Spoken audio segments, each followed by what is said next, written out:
FTP. Welcome back, BG Nation. It is week 14, Epi 14. And guess where we're at?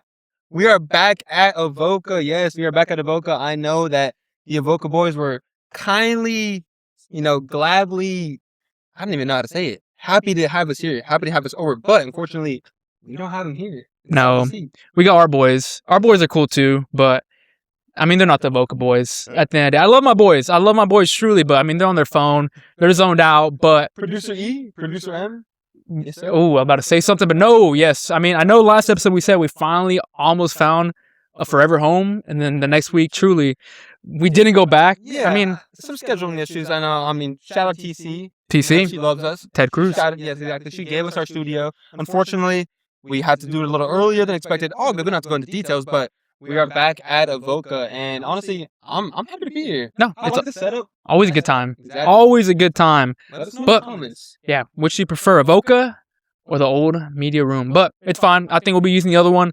Like I said, at the end of the day, it's fine. We got BG Nation here. Sure. We're all together. And yeah, let's start off with a quick couple shout outs. You already mentioned the Avoca boys. They're not here. They're out. They're down in the valley. Yeah, Valley boys. What could you possibly be doing down there?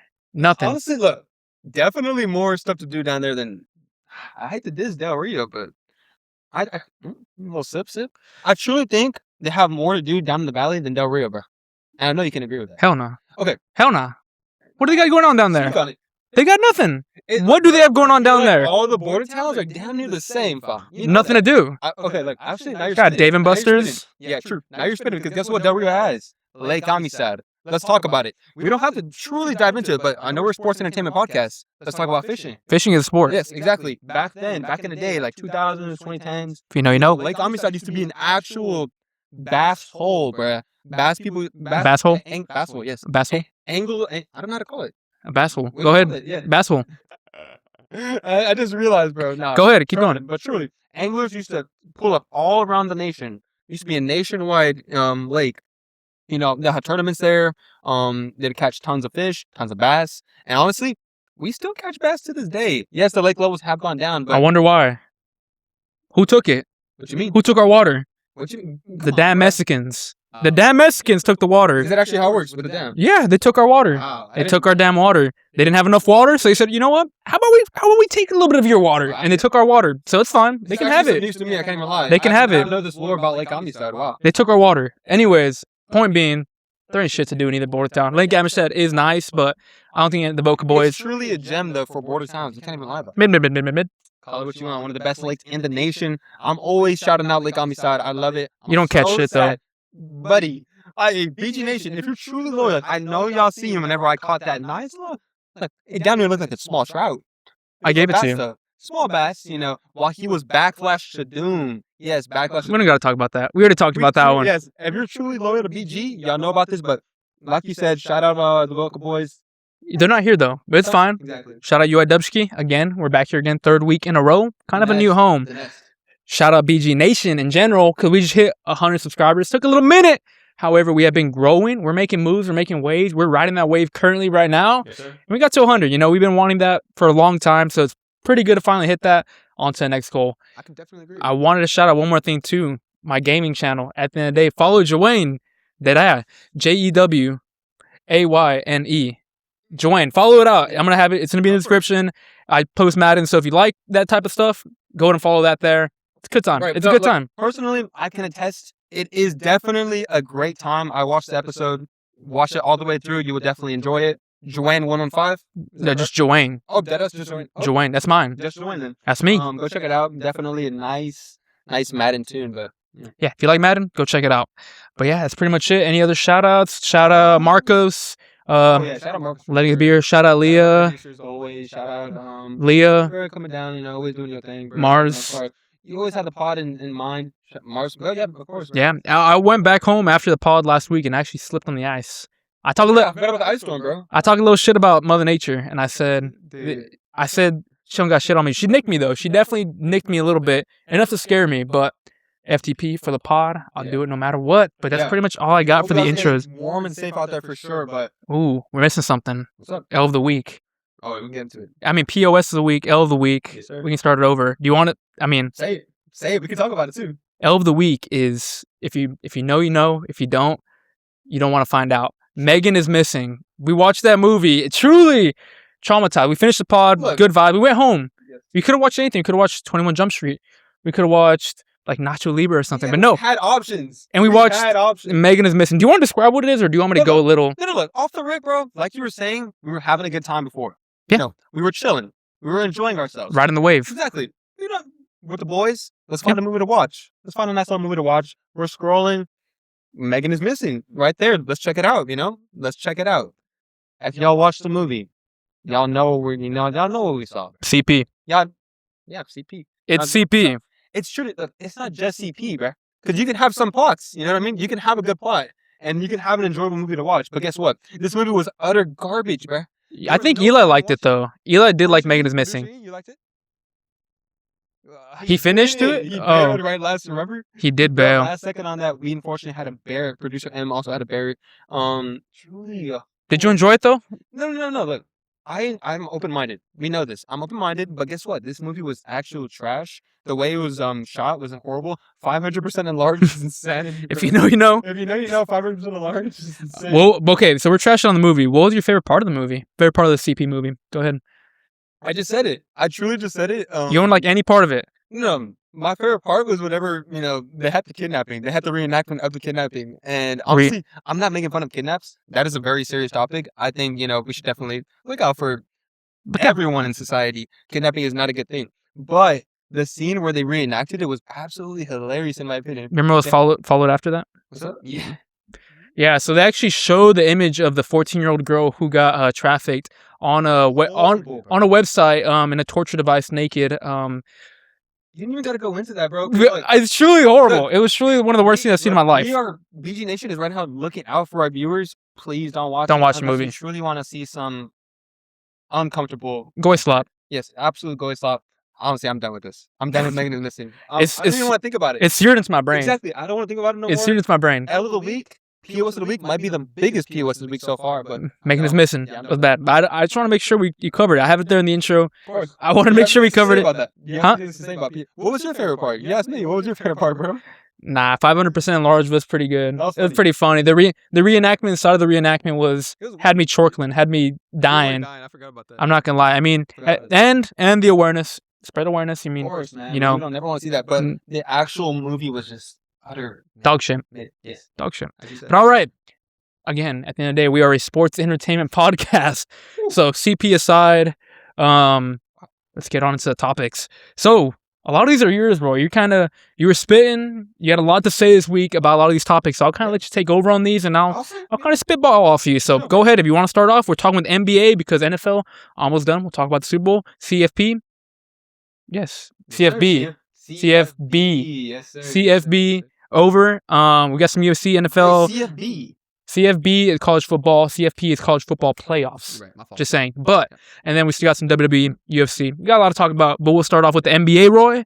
So take it over. Let me know. Yes, sir. We can definitely get into some NBA topics. Like you said, we're about damn near mid-season NBA. Yep. All-Star break coming up. We have the teams already getting picked. We have World, we already talked about. We have Rising Stars, we talk about it more down the pod. But off the rip, I want to talk about it.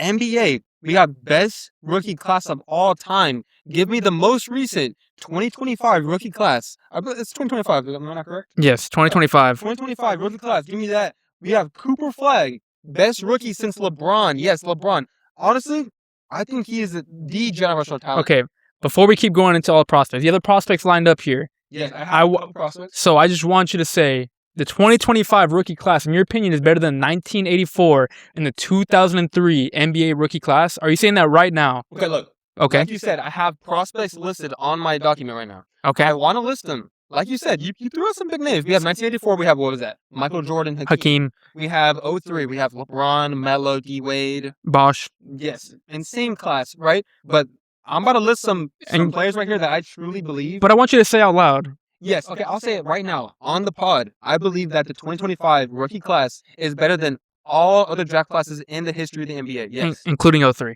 Yes, including 03, including 1984. I do. And let me show you why. Go ahead. First off the rip, I believe Cooper Flag is the best rookie since Braun. I think he's doing things that Braun wasn't even able to do in his rookie season. He's a better shooter than Braun during his rookie campaign. He is 19 years old. He is showing out. He recently just dropped 49. And honestly, I truly think that he is exceeding his expectations right now. And down the line, I think he's going to be more than an all-star, more than that expectations that they have for him. I know, I don't know if you've seen that, but before he came into the league, they said, Cooper Fly's going to be maybe all-star at best, I feel like. He's a generational talent, but truly he's maybe like an Andre Iguodala. No shot. No one was saying that. People No were one was saying that. No one was saying that. disrespecting him. No. Discounting him, saying he's not gonna become, truly what I believe he's forcing into damn near No one was calling him franchise player. Yes. No one was saying he was Andre Iguodala. No one in the world was saying that. Who said that? I think right now you're discounting Andre Iguodala. He's a Finals MVP. Yes, he's a Finals MVP. 2015 Warriors. He contributed. Honestly, if he doesn't contribute to that 2015 Warriors run, they are not started their dynasty. But is he a top 75 player in the NBA history? Yes. No, Andre Iguodala. Andre Iguodala is a top 75 player. Honestly, I would even give him the top 50 player. Of all time? All time, yes. No, there's no shot. There is no shot you think Andre... We're diverging to a completely different conversation right now that we can nick pretty quickly. There's no way you think Andre Iguodala is a top 50 player of all time in NBA history. No one's ever said that in the history of ever, bro. Ever. Off the rip, I feel like you could start listing names. Obviously, you'll think of some old players, right? You'll think of some Celtics legends, right? I know you'll have some sneaky Celtics legends. But are you going to truly say that skill-wise, Andre Iguodala isn't better than these unks, bro? I know we talked about it. But would you say like a James Harden is better than Andre Iguodala on top? Of course. And what about Dwight Howard, like a 4-time DPOY, yes, and he's not a top 75 player. That's why I exactly on my personal top 100 players. I personally believe that Andre Iguodala is one of the best players of all time. I believe he is a top 50 player in the NBA. And honestly, you saying that he isn't a top 75 player is a little disrespectful. No shot. He's a Finals MVP winner. He has multiple great seasons. He's a veteran. He's one of the best. I mean, I'm not gonna say best, but he is a great two-way player.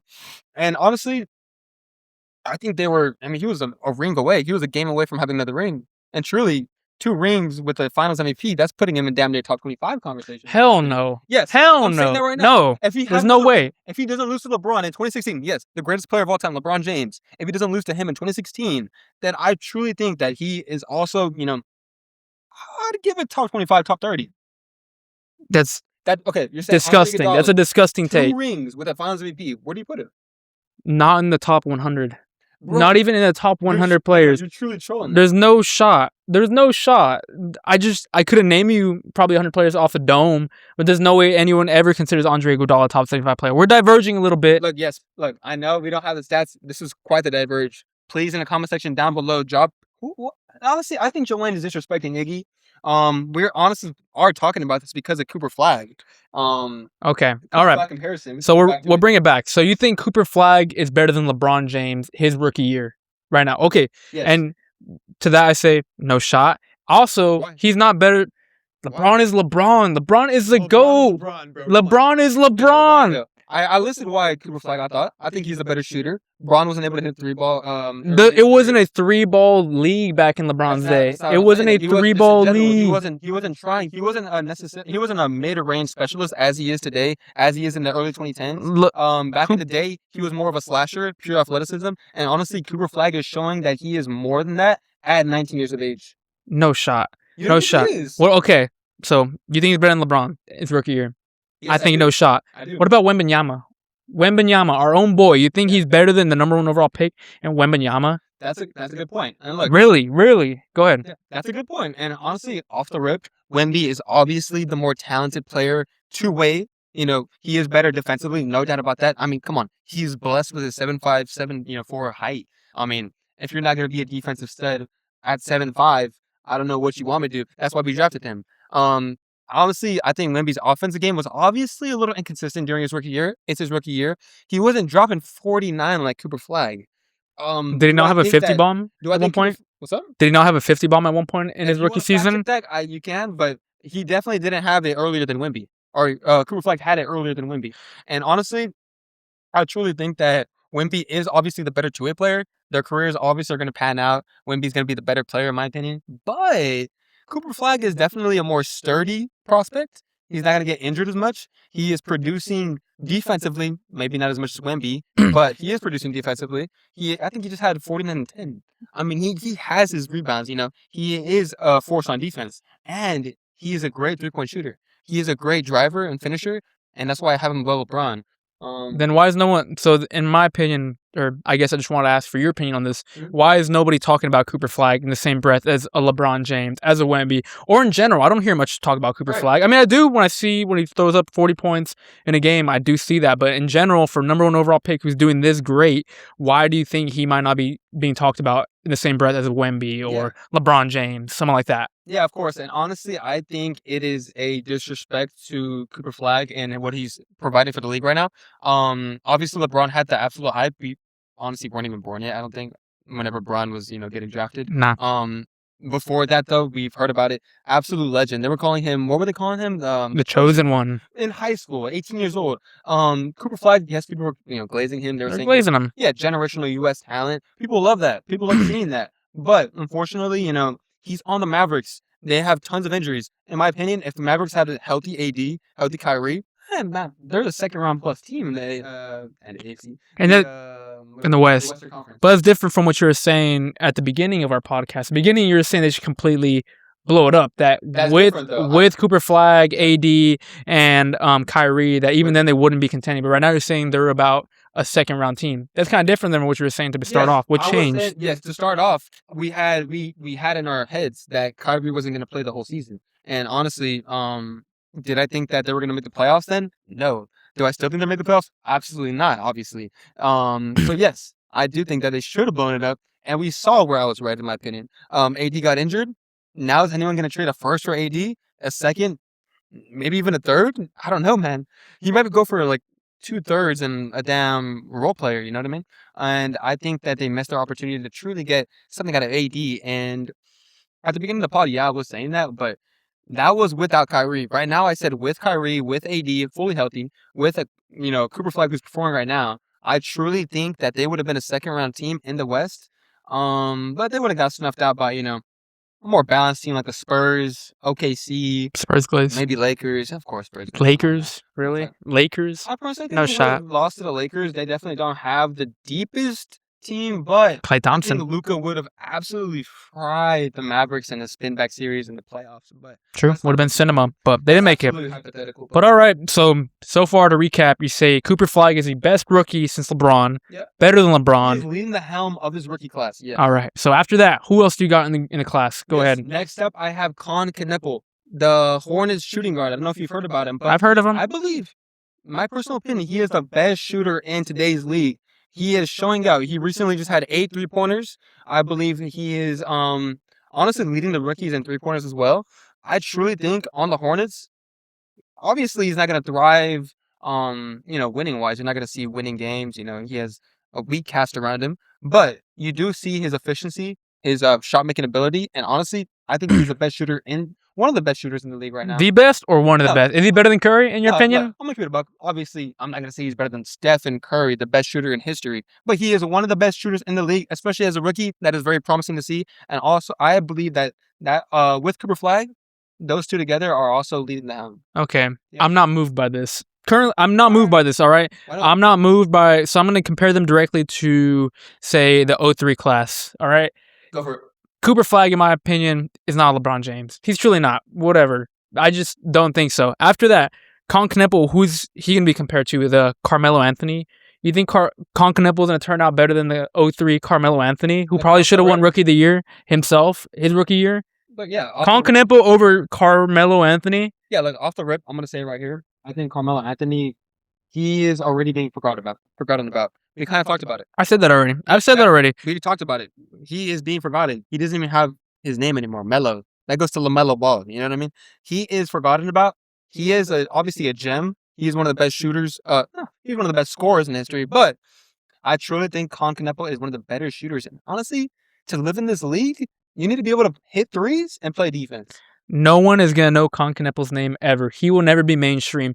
Producer E, Producer M, who don't like basketball like that, will never hear Concanepal's name. Producer M, have you heard about Carmelo Anthony in your lifetime? Melo. Yeah. What So about are we gonna start talking about street knowledge? Because No. look, he played for the New York Knicks. He's not and that's gonna where be. he got his credibility. He's not going to be better than a Carmelo Anthony. He Look. also got his credibility because how good he was. Canepal's never going to He got leave. his credibility because of how icy he was. Yes, how clutch he was. He hit clutch shots Yeah. at the big time. And under what New else? York, and Yes. the Madison Square Garden where everything is televised. Yes, obviously he got praise. No one's gonna get praise as a Charlotte Hornet as a rookie. You know what I mean? Obviously that's why they don't.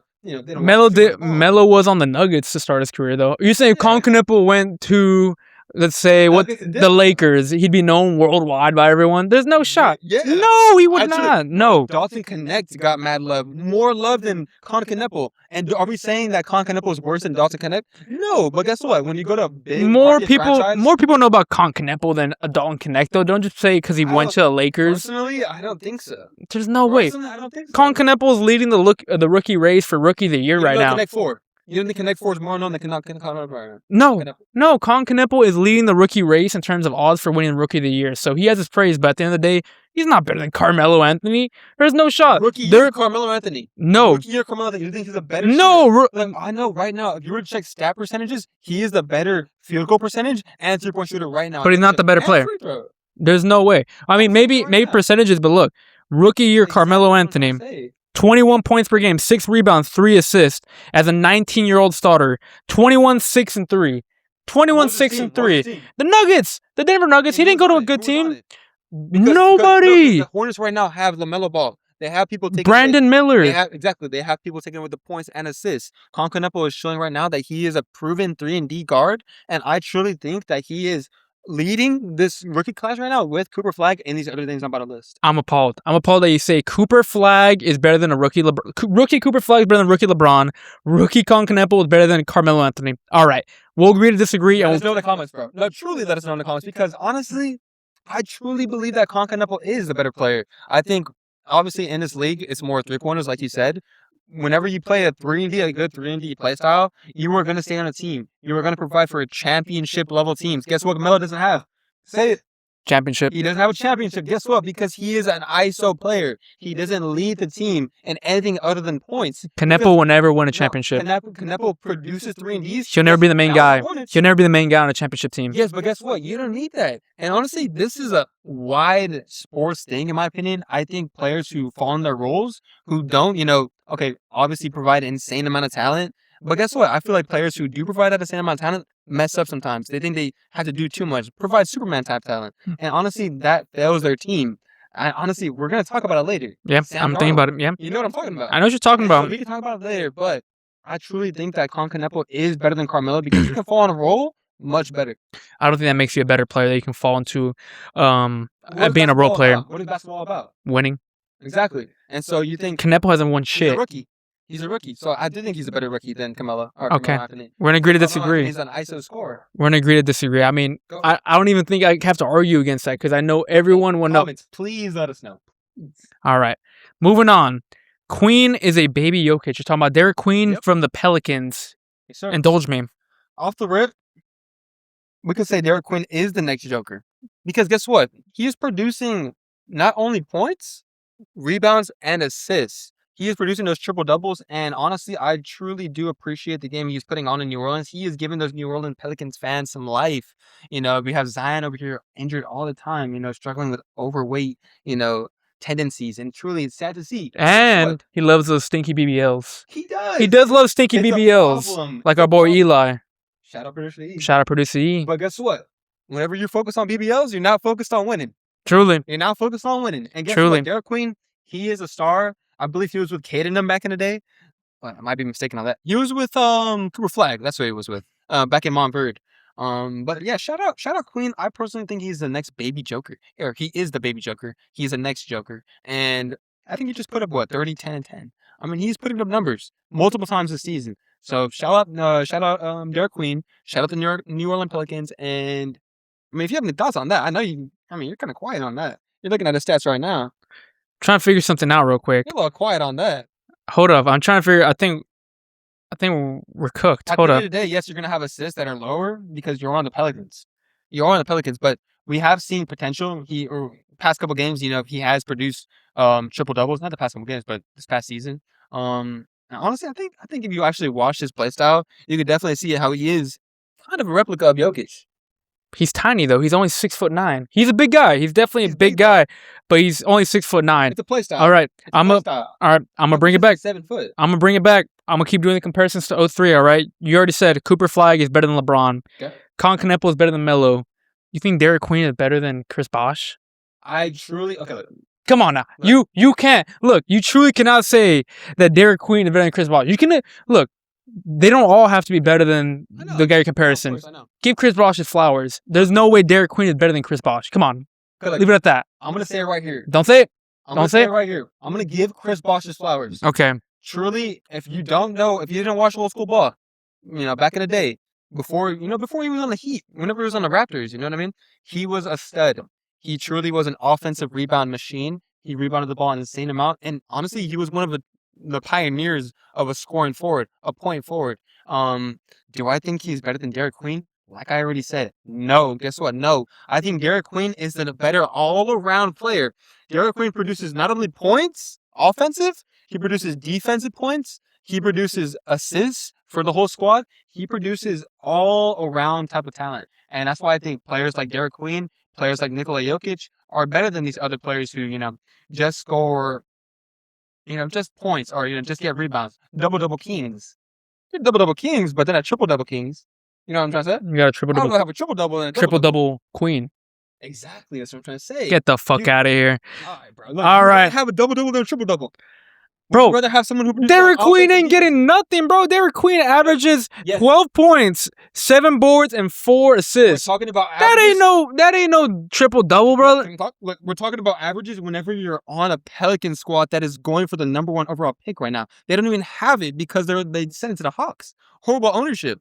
That's what I'm trying to say. Like, he is not in a blessed franchise right now. So obviously, you're not going to see a lot of assists. You're not going to see a lot of points. You're not going to see a lot of rebounds because guess what? They're trash. But guess what? That should give him more opportunity to shine than if they're all trash. It really should.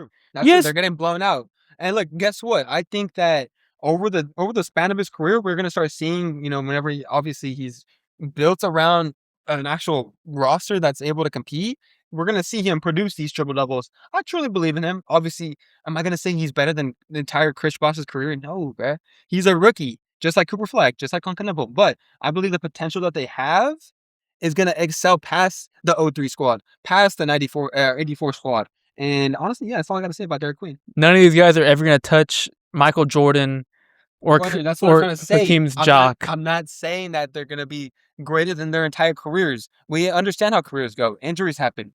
Team trades happen. Many different things happen, Coaches sell the entire damn franchise. You know what I'm trying to say? I truly think that, these rookies, given their potential, seeing their potential already, and given a proper future, can truly be better than the 03 class, the 84 class, and all the other classes in NBA history. All right. And the last one you have here, VJ Edgecombe is one of the most explosive players in the league. And right away, I hear the word explosive. Yep. I see a guard, and I'm thinking about that 03 class. What I think of, D Wade. Entertain me. What do you think? Sir. Give me this right now. Okay, look, give it to me. This one, I'm going to say right here, D Wade is an absolute insane two-way player. His offensive game was spectacular. His mid-range game was insane. He won that, 05 championship damn near by himself. Flash. Absolutely, yes, the Flash. Insane. So, this one, I'm going to obviously say, currently, do I think D Wade, rookie year was better than VJ Edgecombe? Hell yeah.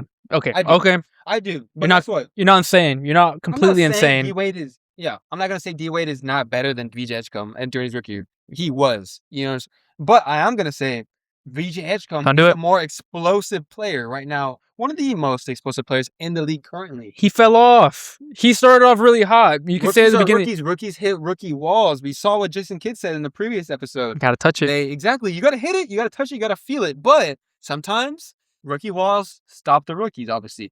Do I think, VJ Edgecombe is still one of the most explosive players? Yes, because he is. He dunks on people. He has an absolute insane engine. And I truly think that in the coming years, he's going to become that two-way player. Obviously, he has to work on his offense again. We see that. I think that's what kind of takes away, I guess, that D Wade point that you made. But that's the only thing I'll give. All right. I still respect him to compare to D Wade. That's crazy. But he does shine past any other player in that draft class. No doubt about that. Right. So you've gone through your guys. Those are my guys. Overall, 125. I think complete goy slop. I think I don't even got to compare stats. I don't even got to compare this or that. I'm just saying LeBron, You're doing an eye Chris test. Bosh, So you're doing D an eye Wade. test. My eye test is elite. If you know, you know. My eye test is Hell elite. no. My eye test is Heavens elite. no. Heavens no. Nah. That's not. My eye test is elite. And that's not even my eye test. These are some of the greatest players of all time. D Wade, Okay. Chris Bosh, LeBron James, Carmelo Anthony. No one knows who Colin Kneppel is. Yes. VJ Edgecombe. Yes. Get the hell out of here, Look, bro. so you're comparing their entire careers to a rookie's 1 year? You knew from the rookie year that they're gonna be great. You How truly did you know? did. How did you? Did The you eye personally test. know? Did you personally know? Oh, personally, yeah. 1 You years old. personally- That's what Well, I'm 1 saying, years bro. old. I knew. You Yeah, for didn't sure. watch any LeBron tape? You probably saw a clip or two of LeBron in his rookie year, and honestly, you're just chirping now. You're just chirping. All right, bro. We're gonna have to agree to disagree. Comments, let us know. Let us Do know, you please. think the 03 rookie class is better or the 2025 rookie class? In your opinion, I'm taking like 03 this. all day. I'm taking 03 all day. Give me 2025, and honestly, I think in the next 10 years we will definitely see that. That's crazy. But all right. It's an interesting one we got here. Let me get moving on this. Let me get moving on. Oh wow. All right, read it This out. one is quite the next one. All right, read it. These are kind of all you. These are all No, you. no, So this next one isn't necessarily all me though. it's all you. Go ahead. Say it. No, you say this one. I'll talk say it. about I'll talk about I mean, this is all Roy, but I will say it. No, the Look. initial isn't on me. Let's get Look. that right. Look, no one wants to come. No one wants to come. That's true. Indulge on that. And look, off the rip, if y'all don't know, the cum that he's talking about is the cum bucket, Jonathan Kuminga. Let's talk about it. Jonathan Kuminga is unfortunately, he's looking for a trade. He's looking for a trade demand, honestly, and I think it's fortunate actually for some Warriors fans. They don't like him. They don't. They truly don't, because guess what? He's always injured. He's always injured. We don't have the quote up here, but I believe the GM, Dunleavy, said for the Warriors, he said something about to have demand, to make a demand, you need to have demand. You need to have a type of demand, And honestly, Jonathan Kuminga, he is quite the player. I believe he came from the G League. Kind of insanely disrespectful, in my opinion, to Jonathan Kuminga, but he is making a trade demand. You think people don't have demand for, or you think people do have demand for the cum? So the thing is, I think, the cum bucket truly does produce, but like you said, and like we've always heard, I think I heard it in the comment too. The best availability is, what is it? The best ability is availability. The best ability is availability. I need to memorize that. But honestly, the cum bucket is always injured. He's always injured. He's not able to play for the Warriors, and Warriors fans hate him. You have something pulled up right here if you don't want to say it. Yeah, I'm just going through his stats. His Stats. minute, the past like 10 games, Trash. 0, 0. Well, he doesn't play like you said. 0, 0, 0, 0, 10, 20, 0, 0, 0, 0. Doesn't play like you just said. But when he does play, he's not bad, man. Yeah. 16 points a game, 15 points a game, 12 points a Right. game. All right. You think So, some huh? teams- Go ahead. I was about to say, do you think some teams would actually prefer, like to trade for Jonathan Kuminga? I mean, if you get a healthy Jonathan Kuminga, he's a nice player to have on your team. I mean, if you get a healthy Ben Simmons, Hell no, not Ben Simmons. if you get a Not healthy now. Ben Simmons, brother. No, you're not getting anything out of Ben Simmons at this point. Not at this point. He's fishing. He's damn fishing at this point. He might be at Lake He is Amistad at this fishing. point. You might catch him at Lake Amistad at this point. Truly. might. He's fishing. But no, I mean, the cum has to have some demand. Do you want the cum? Would you want the cum Look, to come to San personally- Antonio? Look, personally, I would not want the cum bucket to pull up to San Antonio. I know I always say, come here, cum bucket. Let me come. You say, run I back. hate Jonathan Kuminga. I truly hate Jonathan Kuminga. I don't want him. I always watch Flight Reacts. I always see him absolutely disrespecting Jonathan Kuminga because guess what? He doesn't play. No Warriors fans love him because he doesn't play. Do I want him on the Spurs to take up damn near 10+ mil? Because, and like not produce any, points because he doesn't play? No, I don't want that. I want someone like Michael Porter Jr. I want someone like Giannis. I want someone like. Well, no shit, you'd want Giannis over Jonathan Kuminga. It Obviously. is what it is, but I want someone who's truly going to be there for my team, someone who's actually going to produce some points and not just request for trade demands whenever you're not even playing. You know what I'm trying to say? I And- guess. Yeah, I mean, But they also disrespected the shit out of him. They Exactly. did disrespect him heavily, bro. Even when he was playing good and healthy, Kerr would just not play him too. Yeah. Kerr would literally just not play him. They just have internal beef there. I think he does need to change his scenery, restart it over, and I think he can flourish and be a 10 to 15 point per game scorer. Second, maybe not second, but like a good third option, even maybe on a championship team at this Would point. you want to see him on the Spurs? Nah, I mean we're too deep at this point. Just personally for my We're team, looking for trades though. We're Spurs- looking for Spurs are- trade. yeah, but that doesn't move the needle. I mean, a Kuminga trade for the Spurs at least doesn't move the needle, but there's other teams I feel like it could. What do you think? The Celtics could use a Kuminga? You think so? I think Another 15 teams, I points. think teams truly could benefit from Kuminga. But do I think that they want someone who's going to be demanding trades for while getting injured the whole time? Well, yeah, but No. he's also demanding trade because Steve Kerr doesn't play him even when he is healthy. Disrespect. I will agree on that. Steve Kerr is kind of disrespecting him. I don't know if there is some type of insider beef or something like that. Oh man, He doesn't want to come. I guess he doesn't. I mean, Go back to our original not everyone take. does though. Not everyone does, and this person obviously the Warriors don't. But honestly, the Warriors need to do something. They do. They need to do something. Recently, we talked about it. Jimmy Butler tore his ACL. Gone. Until he might retire. It's sad to see, but the Warriors need to do something. They don't have Jimmy Butler anymore. They are, starving. They're draining Steph Curry's damn career. He is wanting a ring. Obviously, he's chasing a ring. One of the best shooters in history. I think they truly need to go out there and get a Giannis. They need to get a Giannis type of player. They need to get someone massive. Yes, massive. What trade would you suggest the Warriors make for Giannis? Go ahead, leave it out there. Okay, look, off the rip, let me get Pods, Brandon Podzinski.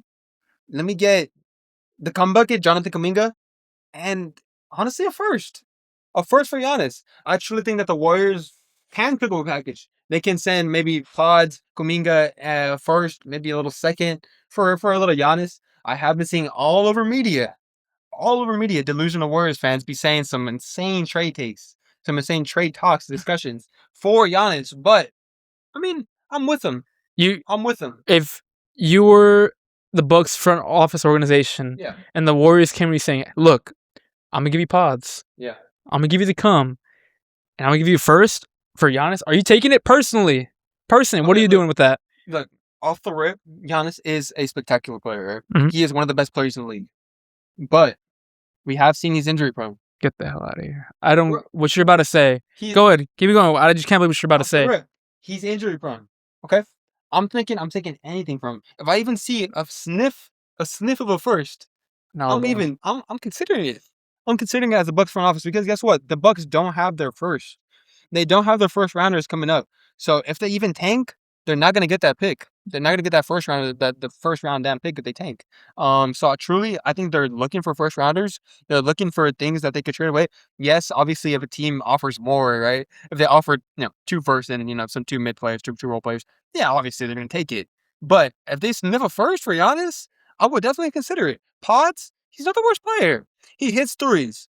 I personally like his game. I think he's a hustler.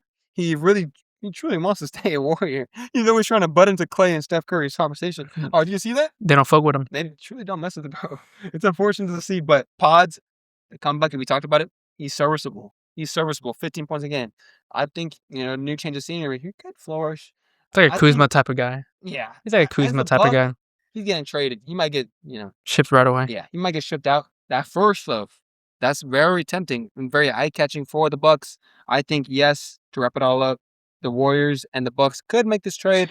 Well, let's wrap it up. Let's continue to wrap it and keep it going to the next segment. So next thing I got Gianni. Where do you think he's going? Yeah, that's big news right now. No doubt. Where do you think Giannis Antetokounmpo will end up at this trade deadline? Because I think at this point it is known that he will be moved. Yeah.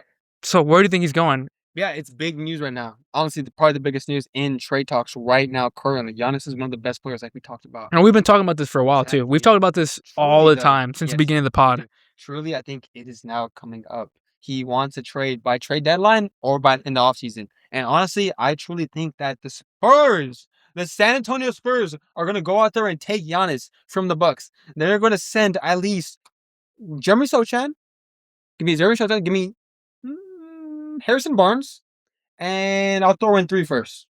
3 first. 3 first. Okay. We got Atlanta's first, our own first. Luke Cornett. No. Please, not Luke? Please, brother. We're not going to start going into this again. Luke Cornett discourse. I think we yapped about this in damn near episode 5. Yeah. I had to defend Luke Cornett's case.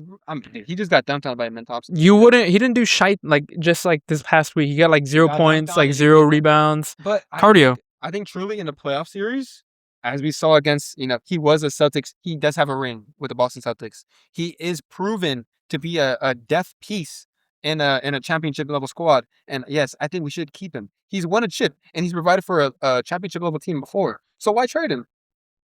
Why trade him? To get Giannis. No, wait, Dub, look. I just said Sochan, Barnes, and 3 first, brother. We talked about this. All right. We're not gonna.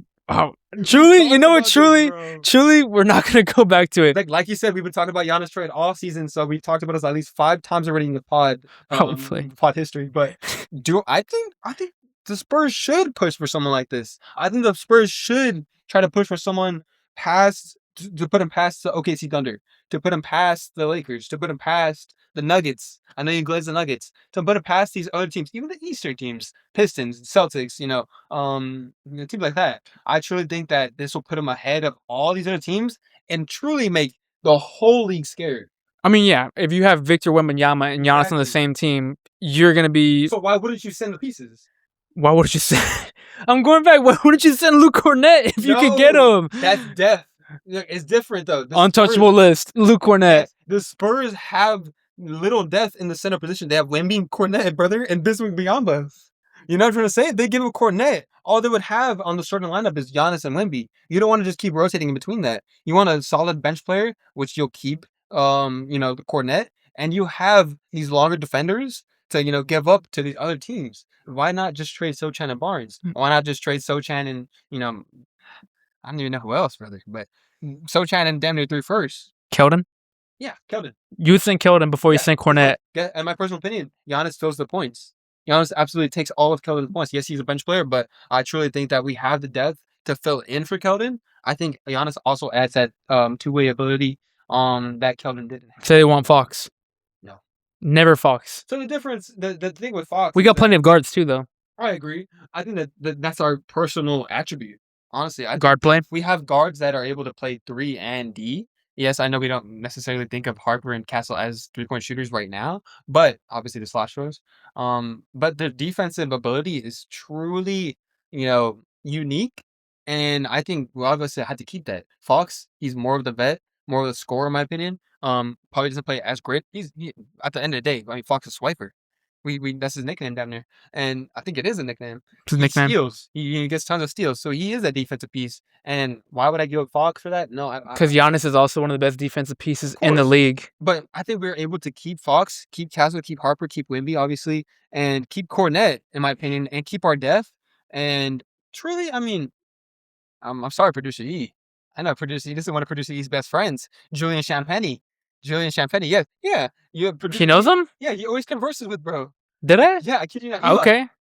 You be conversing with producer Julian Champagny, right? A little bit.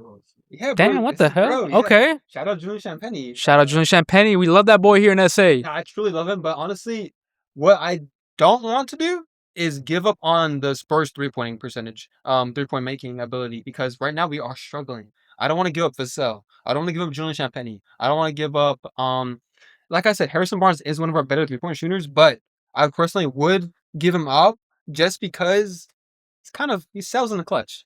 Okay. He truly sells in the clutch. But that's my personal opinion. Yes, I would. You don't want to give away anyone for Giannis at this point. You're mentioning one guy, Shohan and Barnes. Anyone else, you're saying, nah, I won't give him up. 3 first is filling that.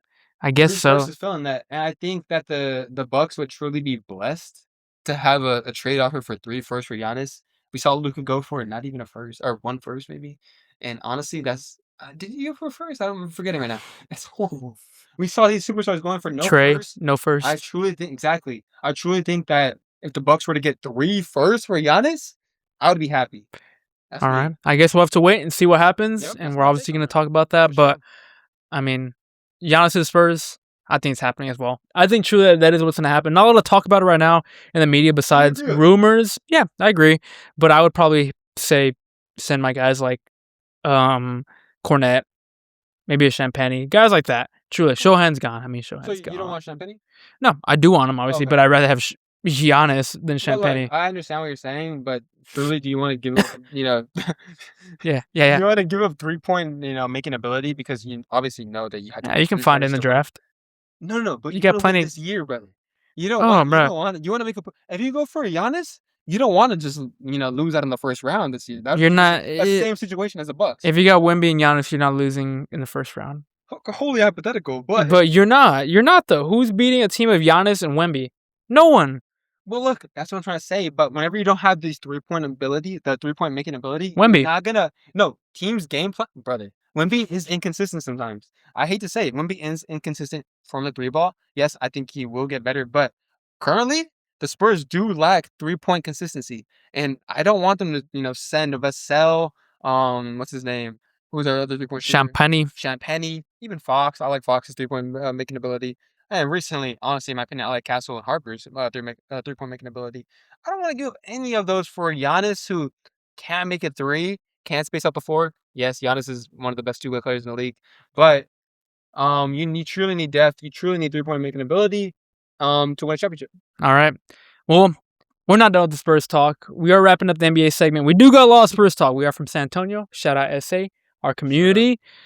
So we gotta finish it out here. I mean, before I guess I'm gonna actually go to the last thing we got here. A little quick one. Shout out Steph Castle. Shout out Dylan Harper. Rising stars. Obviously, some of the best rising stars in the league, especially Steph Castle. Should have been an all-star, low-key. He's damn near. He's almost there.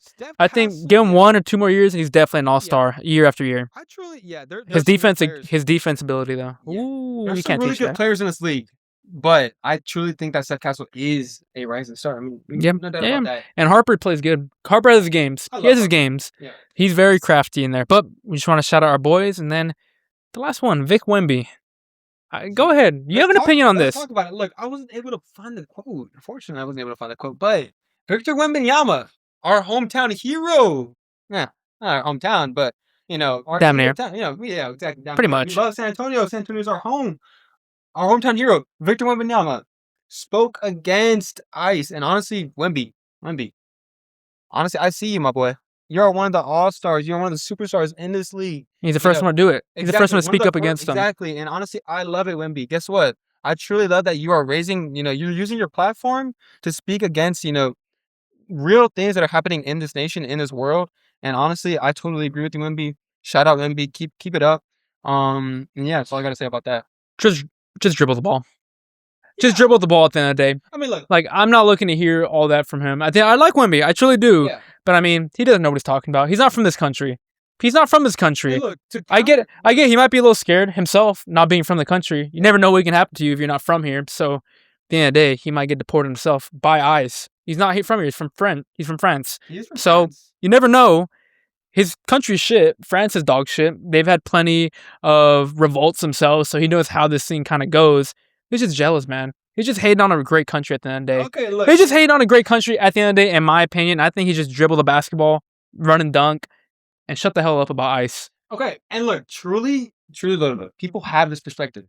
And like viewers, it's all about, being not necessarily open-minded, but hearing, listening, and also responding appropriately. Look at my coach, which he just said. Truly, do I believe that Wemby is, bringing politics to this? No! I don't even think this is politics, brother. This is human rights. This is truly, the murder of a civilian, and it's unfortunate to see. You don't want to see it, obviously. I definitely agree with Wemby. Shout out Wemby for this. One of those rare superstars, one of the only superstars to bring this up and truly make a stand against something that's so massive in our world today. He's out of his lane. We don't even got the superstars from our own country speaking up against it. And I think I don't speak on French politics. You don't see LeBron talking about German politics, Right, at the end of the day. You know what I mean? Yeah, no, I get what you're saying, but I think that's kind of the biggest reason on why, exactly we're seeing it. We're seeing these American-led players. We have players like, I saw Chet Holmgren, having to say some words about it. Some other players, some American players, they don't want to say too much on it because I feel like they will get criticized. They will have their opinion scrutinized because of what they had to say, of what their beliefs are, what they think. And truly, I don't think that is the proper way to conduct just a society in general. I think Wemby, yes, because he's from France, he's able to openly speak about American politics without being scrutinized. So I think that's why he is speaking about this. And honestly, he's right in my opinion. I'm not gonna give my opinion on it. I'm not gonna give my opinion on it. Look, but it's not about bringing politics into it at the end of the day. It's truly about just looking out. Yeah, but I think he should just keep it out of the way in general. My honest opinion, when I go into sports, I'm trying to get away from everything else going on in the world. When you're watching a game, you're so indulged into the game, what's going on there. These superstars, larger than life guys, I don't want to know what's going on in the news. I don't want to know what's going on there. If I wanted to know what's going on in the news and hear opinions, I'd watch the news and listen to their opinions. If I'm watching sports, I want to watch you dribble basketball. I want to watch you dunk. I don't want to hear about your political opinion. If you have a political opinion, Well, it's not a political opinion. if my opinion is not a political. I think it is a political opinion, but if he has he didn't say nothing political about it though. I mean, He it's, just said it's slightly he condemns political. the murder of civilians, Okay. which was exactly what happened. All right. Well, Ah, I mean, it- everyone has their own understand. opinion. Everyone has their own Exactly, opinion, exactly, truly. But exactly. if he has that opinion, I don't know. Go on CNN. Shout Go out on Wemby? Fox. Would you shout out Wemby Would I shout out Wemby for what? for making a stand? He's like No. you said, he's one of the only superstars to make a stand. No, I wouldn't. Okay. If you're a sports fucking player, I don't care what you have to say about politics. If I want to hear your politics, I want to see you on the politics channel. At the end of the day, Okay. be quiet and dribble a fucking basketball. Hey, comments. In my let opinion. us know. Honestly, we don't. Want, I'm done with this topic. But truly, comments. Let us know what you think about it. Interesting topic, controversial topic. But I think that is honestly all we have for NBAs in the watch one. That is. Anything else? Are you ice or anti-ice? Let us know down in the comments. I'm joking. I'm Holy- joking there. But we're gonna go. Holy joke. But I'm gonna go ahead and give a quick little cut. And we are back, ladies and gentlemen, and we're starting off with a little something different. Usually we go to the Baker's Gold NFL Zone. Not today. We are going to Goy Slop UFC. And something I'm not a big fan of. You know what? I've kind of had a little character arc over this podcast Okay. about UFC, especially, last time I watched Piotr Jan fight. Cinema. That was a good one. I just watched the Batty Pimblin fight against, Just engaging. Gaethje. Yep. I watched that fight. Pretty good. It was all right. It was good. It's all right. But you know what? A lot of people I don't get this. I think it's a little different from UFC, a little bit different from boxing. Okay. In boxing, you don't applaud the loser. You don't give applause or credit to the loser that much. I don't know why Paddy the Batty is getting so much credit. And honestly, a lot of the love, even though he lost, in my Right. opinion. Do you have any, you watched the highlights, I think, Look, from yeah, it. So I didn't watch the live fight. I did watch the highlights. Definitely an interesting point you bring up. I think that the losers, I truly don't know what you're talking about. If you want to actually speak more on it real quick. He's a loser. Paddy the about Batty- speaking up on it, like about people like praising him. What He's exactly did they getting praise him? praise. People are glazing Paddy the Batty for that fight and talking about his performance more than Gaethje himself. And all I saw him do was get battered for 5 rounds. Yeah. So- You get praised for getting your face beaten for 5 rounds. People Yeah. posting a picture of him and his wife kissing on their story, like after the fight. You lost the fight and you got battered the whole time. I don't Yeah. give you praise for that. Look, I'll say there's a difference. Paddy the Batty had a good showing, meaning he kind of looked good out there. He gave a good showing out for the people, Okay. a good show, but he didn't have a good performance. He didn't fight that good. I don't think he ever really had Gaethje in that much trouble. I mean, he hit him, but Gaethje never respected that power at all throughout the Okay. fight. I don't even think it was that close. I think he only won maybe You watched the one live fight? round. I watched the live fight. I watched all 5 rounds. You know what?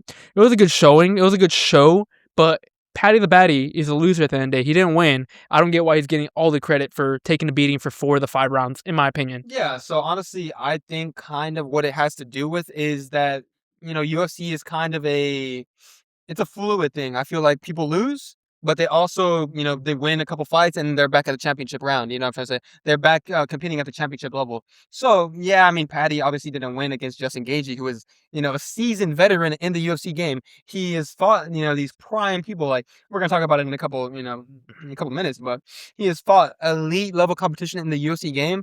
And honestly, yeah, I'm going to respect Paddy. He's younger. He has a more promising career right now than Justin Gaethje. And yeah, of course, I'm going to respect him. He put a good outing, like you said. Obviously, he didn't win. But Justin Gaethje obviously was the better opponent in that match. And also his experience, gave him the upper hand. But are we going to completely rule out Paddy for the rest of his career? No. We're still going to give him respect. Respect's given. I think that in the next, 2 years, I'd say, he's going to obviously be back competing. Even less, I'd say in a year, he's going to be competing for that championship belt. Once again, if he won this match, he would have probably had the match to fight against Oliveira. Topuria. Topuria, there you go. And he would have gotten smashed even harder. Knocked That's out. a different case. That's Look, a different case. That's a look, different look. warrior. Paddy, people want to say he's got a whole career ahead of him. He's 31. He's not like the youngest guy in the world. He's not like a 25-year-old fighter, not a 27-year-old fighter. He's 31.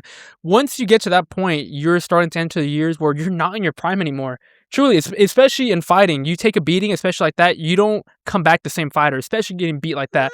31 years old, he's not the youngest guy in the world. It's not like he's an up-and-coming guy. He's seasoned in his own right. Right. And look, and he fought Gaethje, who's probably, many would argue, not in his prime anymore. How old is Gaethje? Look, 37. off the rip, he's 37. But I'm going to interrupt you because you're saying that, yes, okay, Paddy's 31, but I think you're thinking of it in like NBA, NFL terms. Yes, obviously players are out of their prime, past 33. But you see, fighters like Justin Gaethje. He just got knocked out, like probably max 36. I don't know if it was who was it, Max Holloway? Holloway. I watched He that one. absolutely rocked him and put him on the canvas. You saw that he looked dead. But look, he looked absolutely dead. He's 37. He's gonna have another shot at the championship, and he's gonna lose. 37. Yes, but you're saying that okay, Paddy Pimblett, he's 31. He's still in his prime. He is 6 years younger than Justin Gaethje, and he still obviously has plenty of years to produce that ability to win a championship, win a belt for the UFC, whatever division he is in. No, he doesn't, because look, he lost to a Gaethje who wasn't in his prime, and Gaethje's about to lose to Ilia Topuria, right? So you're saying Gaethje's a 37-year-old in his prime? No, out of his prime. Exactly. And he lost to That's Gaethje. status, though. But look, It's different. Topuria, who's the top of his division, the same division Paddy Pimblett is in, is 29. If he can't even beat Gaethje at 37, what shot does he have against a guy who's younger than him? It's not like Topuria's going to get older than him all of a sudden. That's not how age works, obviously. So in what world is Paddy actually going to get to the top?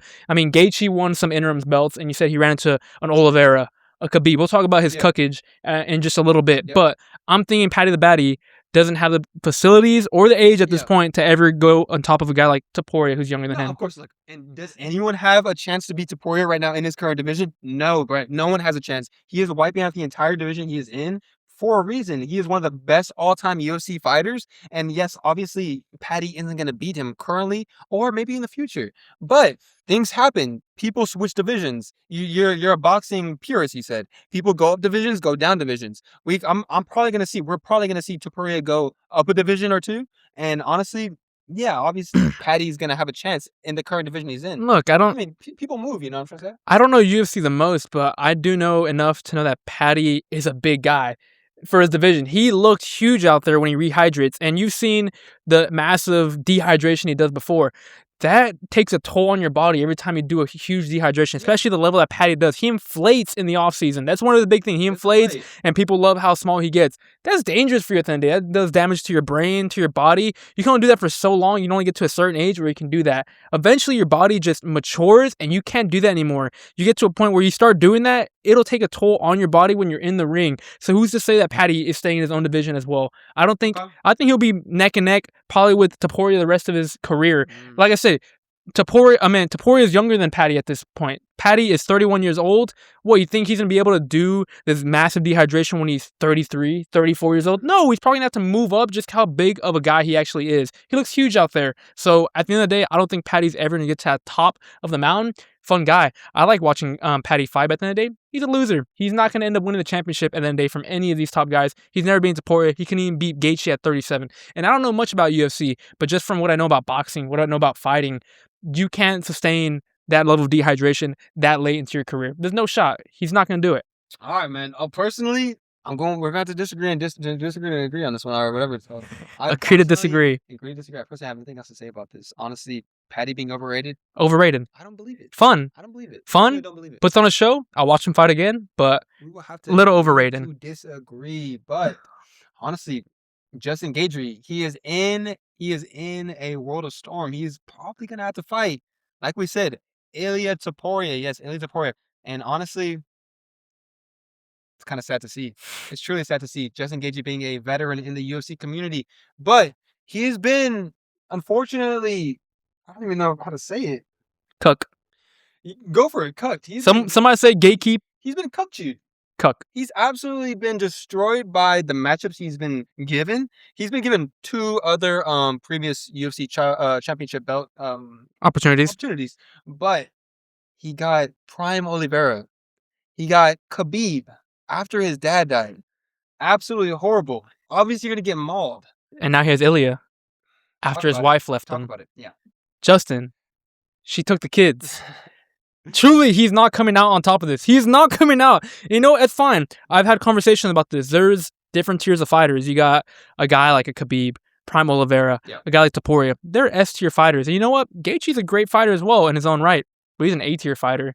That's why he's not going to win the championship over these S tier guys. Yeah. I think Patty, I'm going back a little bit, is an A tier fighter, but he's not an S tier fighter. You could have to be the best in the world at your weight class at that time to reach that S tier, and these guys just aren't it. And Gaethje's not going to win. Are you putting any money on Gaethje? No. I think we can agree on that Gaethje is not beating Topuria in this fight. Sure. No, for sure. Honestly, we are joking around about this.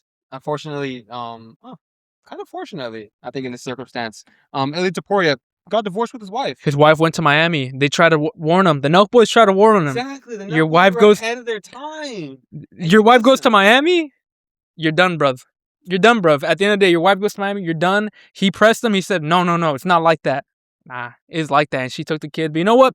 He's a fighter. He's gonna end up messing up Justin Gaethje and anyone is in his way. Yeah. But your wife goes to Miami. She's done, bruv. Unfortunate what happened to bro. Kind of fortunate, kind of unfortunate. But truly, I mean, Ilia Topuria was the fighter beforehand. After this news, he's gonna absolutely maul Justin Gaethje. It's sad to see. No one's beating Topuria. He's sad to see. He's one of the best strikers in the game right now. And he can wrestle. Like I don't know much about UFC. I've had a little of a character arc. Like I said, I've kind of grown to it a little bit.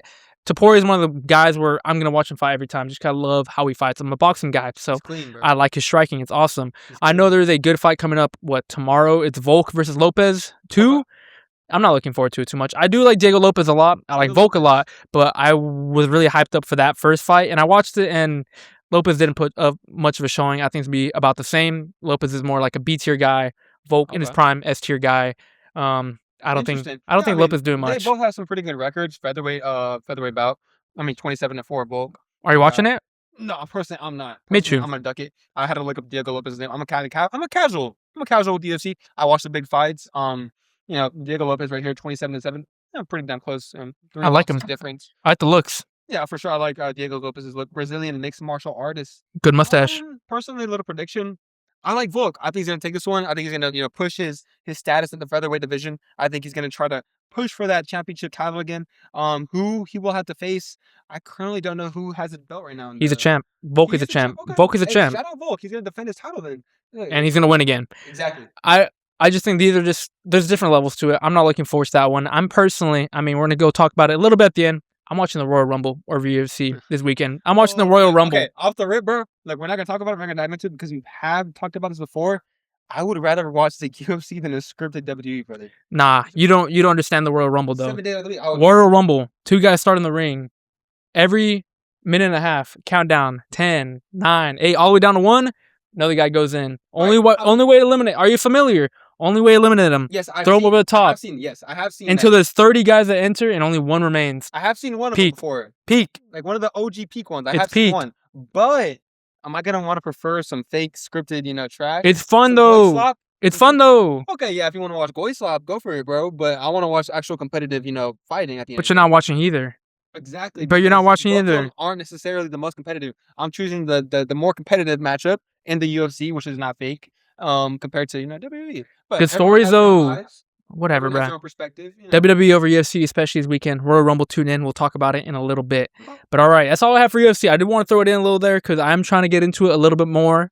People were mad that I didn't like UFC. Boxing going on this weekend. We're not going to talk about it. Teofimo Lopez fighting Shakur Stevenson. Going to be a snooze fest. Shakur's probably taking that. Boring fighter, in my opinion. Shakur, I just don't like watching him fight, but he's probably going to win that even though I'm going for Teofimo. But all right. Something I'm a little bit more knowledgeable in. NFL, finally getting to something I'm a bit more knowledgeable in. End of the season, going out of the Super Bowl. Let's talk about NFL. Yes, sir. So, ladies and gentlemen, we're now entering the Baker's Gold NFL zone for possibly one of the last times for a little bit. Yeah, we'll cover it. We'll hit a little Pro Bowl action. Pro Bowl, Super Bowl, definitely the draft a little bit, stories, but truly one of the last actual full NFL kind of sad, zone. Man. It's coming down to an end. Always so long, I know. It's so long. We're gonna see NFL hate memes. Some Insta pages post about it. Podcast is done. We're cooked. Once the NFL ends, it is move to some hockey, football. MLB, some other football, XFL, some soccer, rugby, some soccer. We'll see. It's gonna be coming up, but we'll see what we got over there. But let's handle some info.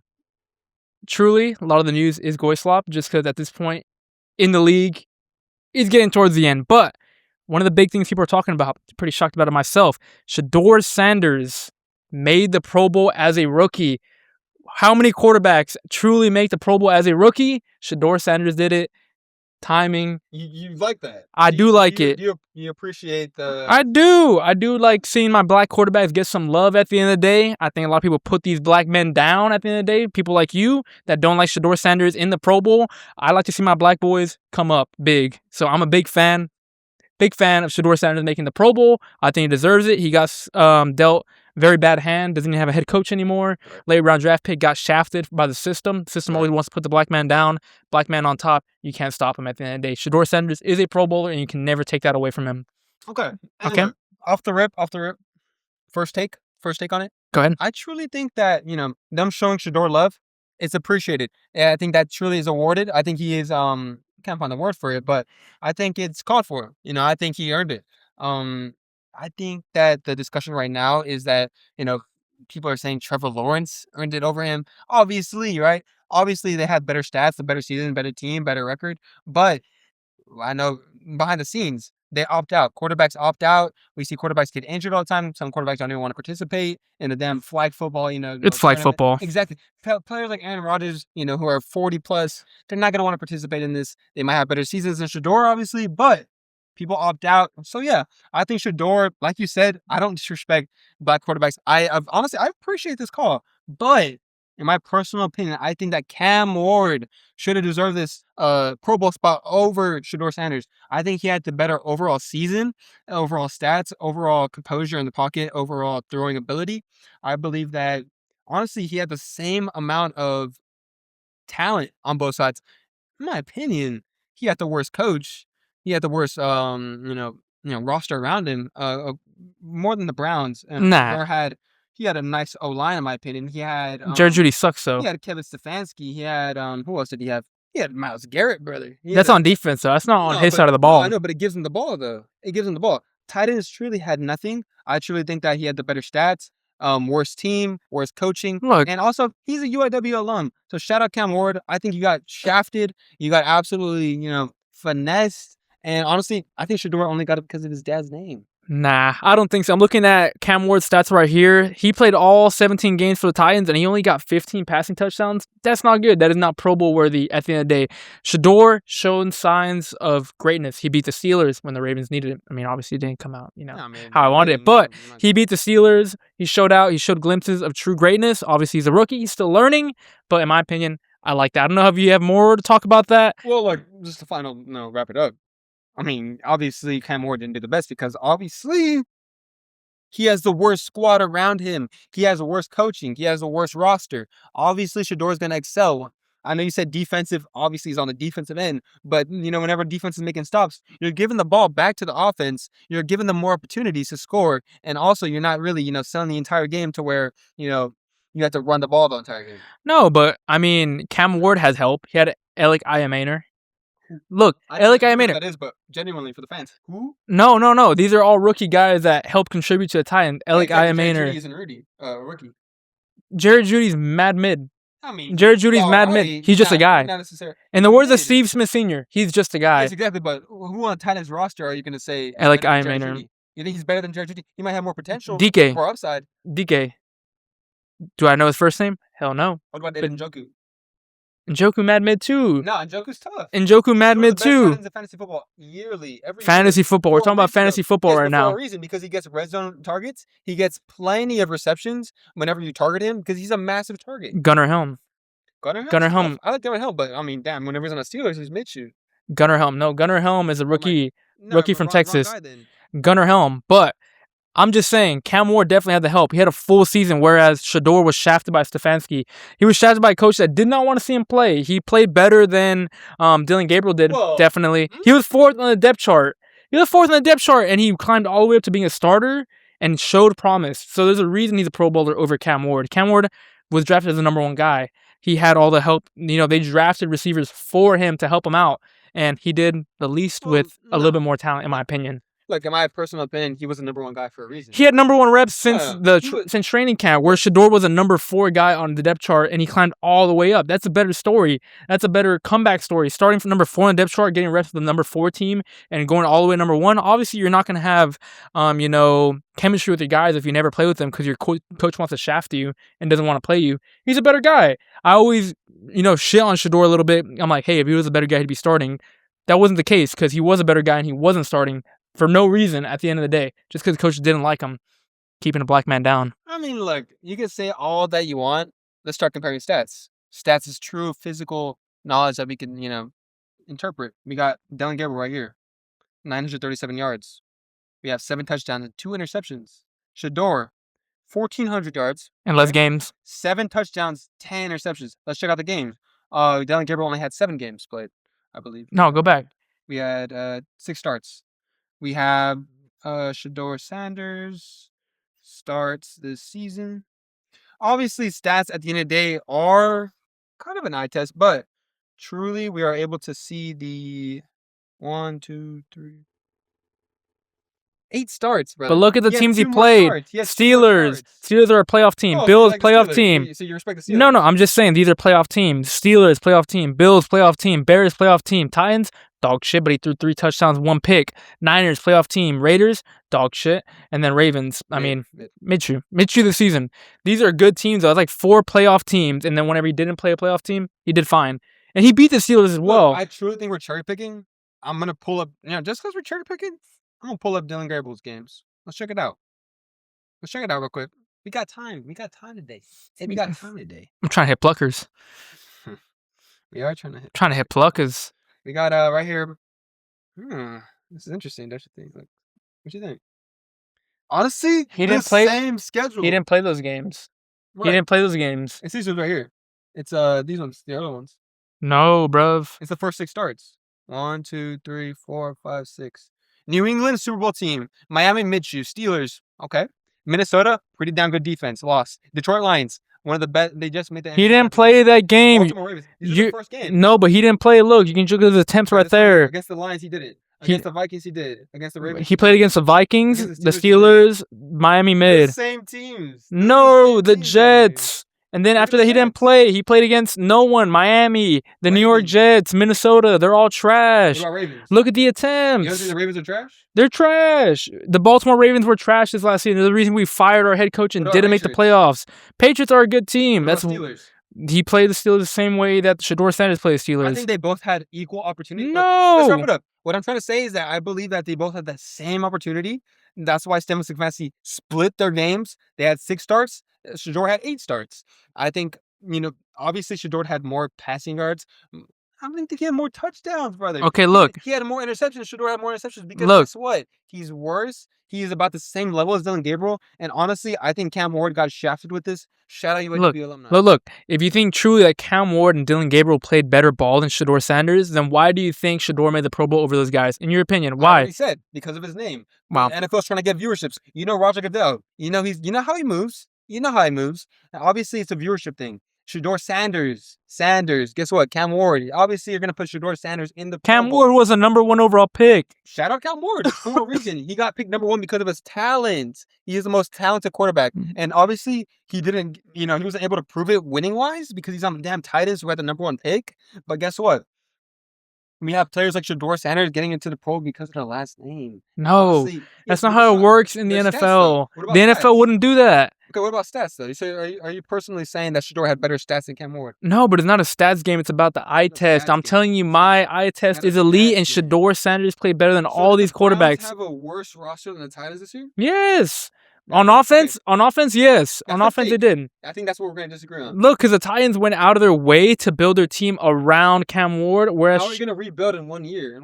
But they're not. But they went out there. They drafted 3 receivers and a tight end for Cam Ward, whereas the Browns didn't even want to freaking start Shador. That's the level we're at right now. Yeah, truly, but look. I think we're going to have to disagree on that because I think that the Titans had the worst squad coming in. They had the number 1 pick for a reason. They had the worst defense, worst coaching, worst offensive just entirely other than Cam Ward. They built the offense around him. You're talking about rookies. You're putting rookies in Cam Ward and you think he's going to make the playoffs? No, bro. He's not going to make the playoffs, but they're building it around him. Njoku, Jerry Jeudy, Myles Garrett. That's not his team. He didn't get first team reps until about week 10 in the season. It matters. It's chemistry. Chemistry matters.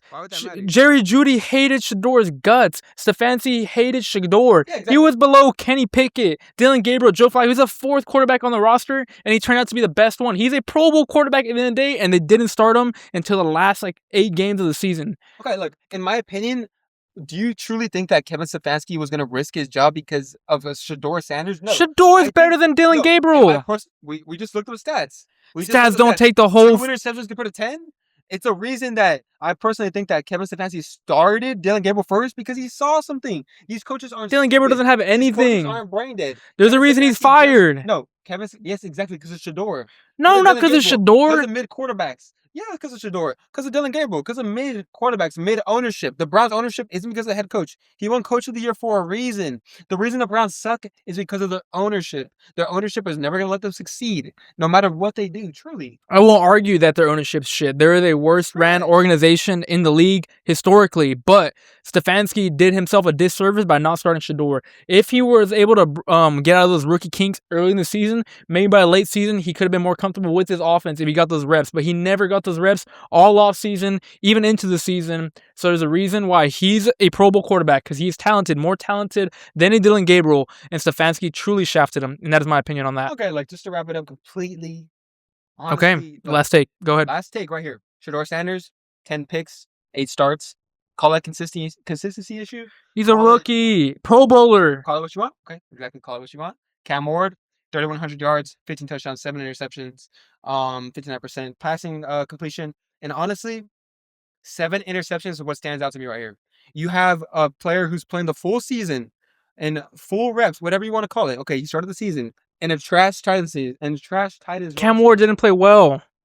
I'm not saying he did. I'm not saying he played. He didn't look good. I'm saying he earned it over Shador Sanders, who played only half a season and who did basically he did it worse than Dylan Gabriel in less starts. I'm going to have to disagree with you there. And look, whenever you say Shador Sanders, make sure you put quarterback Pro Bowler in front of his name. Quarterback Pro Bowler, Shador Sanders. Congrats, bro. Yeah, he's a rookie Pro Bowler at the end of the day, and there's a reason for it. It's not because of his last name. It's not because of his last name. No, it is not. It's not because of his stats either. Okay, it's about the eye test. The eye test. Comments. The players, the fans, we know. I know one person who will agree with you. Guess who? Mikey. God. Mikey loves Shador, and guess what? Fuck. You're going to love it. Hey, Mikey, you're going to love this, my boy. Mikey loves... You're going to love Joanne right here on this one. What happens in Acuna stays Acuna. If you know, you know. All right. All right. It's quite the debate there, brother. That was our first take on the NFL. We got about 20 more to go. All right. Wow. All right. Oh, let's just get right into it. Let's keep it rolling. Get right into it. So, I'm going to just announce the news, and then we can talk about it a little bit. Bill Belichick, 6-time Super Bowl winner, by the way. Some would argue maybe the greatest head coach of all time. Some would literally argue that is not a first ballot Hall of Famer. His first year of eligibility, Bill Belichick was not voted into the Hall of Fame. Bill Belichick is a football icon, a cultural icon. If you live in North America, you probably know who Bill Belichick is because he is the standard. He brought the Patriots for about 20 years, and he got 6 Super Bowls out of it. And he was the head coach, the guy leading that team. You can argue Tom Brady. Tom Brady ran that offense, but Bill Belichick built the team. He was a GM at the same time. He built the teams, built the defense, ran the schemes, and he won 6 Super Bowls, and he was not voted a first ballot Hall of Famer. What do you think about it? Yeah, so honestly, I think first ballot Hall of Famers truly have to be perfect. No, they don't. No, yeah. No, they don't. Have to be one of a kind. And he, 6 Super Bowls, more Super Bowls than any other head coach in the NFL. The greatest dynasty NFL has ever seen, and I believe second all time in wins for a head coach. And you don't think he's a first ballot Hall of Famer? Shout out Marcos. Shout out Mars. Shout out. Fuck. Shout out the Evoca. Shout out the Evoca. Shout out Leah. They just came in here running. Here we go. But look, I digress. He, like I mentioned, 6 Super Bowls, second all time in wins, and he led the greatest dynasty of all time, and he's not a first ballot Hall of Famer. What do you think about it? Okay, look, bro. Look. Like I already said before you interrupted me. Shatta. Like, I truly think that Bill Belichick, to be a first ballot Hall of Famer, you need to be perfect. You need to have a perfect resume. How more perfect can you be than a 6-time Super Bowl champion with the second most wins of all time with the greatest dynasty? How much more perfect can you be? Do you want him to win 20 Super Bowls out of 20 seasons? Truly. Holy moly. Are you going to keep interrupting me? Or can I talk on the point? Go. I'm going to say it. For Bill Belichick to be a Hall of Fame, first ballot Hall of Famer, he needs to not have 2 scandals. Okay. Oh my God. He needs to Brady not- has the same No, no, scandals. no. Brady has the same scandals. The coach is the problem. He needs to not be carried by the best player Carried. in NFL history. Carried. Tom Brady. Who drafted him? Bill Belichick. Who made all the decisions? Bill Belichick. I'll give one. I'll credit to Bill Belichick. He definitely did cook up good defenses for Patriots. Yes. But The reason they I won. truly think that him being a first ballot Hall of Famer, they snubbed him for a reason. You know, scandals are the issue. No. I think whenever you look at a first ballot Hall of Famer, you look at perfect, you look at consistency, you look at people who are truly, you know, the cream of the crop for the NFL program. And honestly, Bill Belichick, yeah, he might have won a couple rings, but in my personal opinion, he wouldn't have won those rings. We wouldn't even be talking about him if he didn't have Tom Brady. Look, yes, but he drafted Tom Brady. You can throw hypothetical this, hypothetical that, but he had him at the end of the day, and he won those games. I mean, look, let's keep throwing hypotheticals out. I mean, what the facts are, Bill Belichick isn't a first ballot Hall of Famer. That's the reality of it.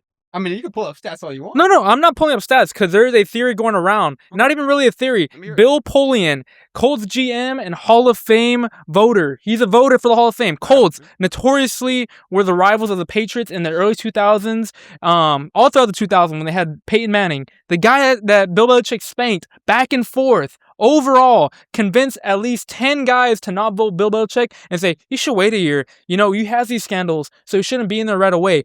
His number one rival throughout most of his career was in the voting, and he conspired against him and got 10 other guys to agree with him because they all hate Bill Belichick. Of course they're going to hate him. He beat the hell out of them for 20 years. If you beat me in something for like 20 years and I had a vote in saying if you should make the Hall of Fame or not, I'd be like, hell nah.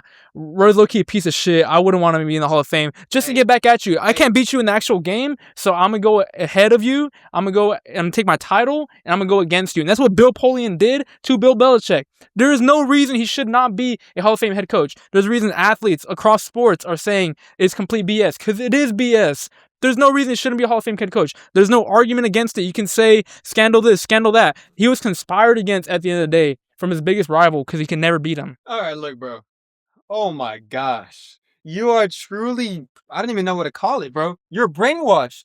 You truly think that these theories I don't even know. Not even a theory. Yeah, these are all theories. These are all controversial takes because bro, do you truly think that an NFL owner shafted a damn near organization, $1 billion organization?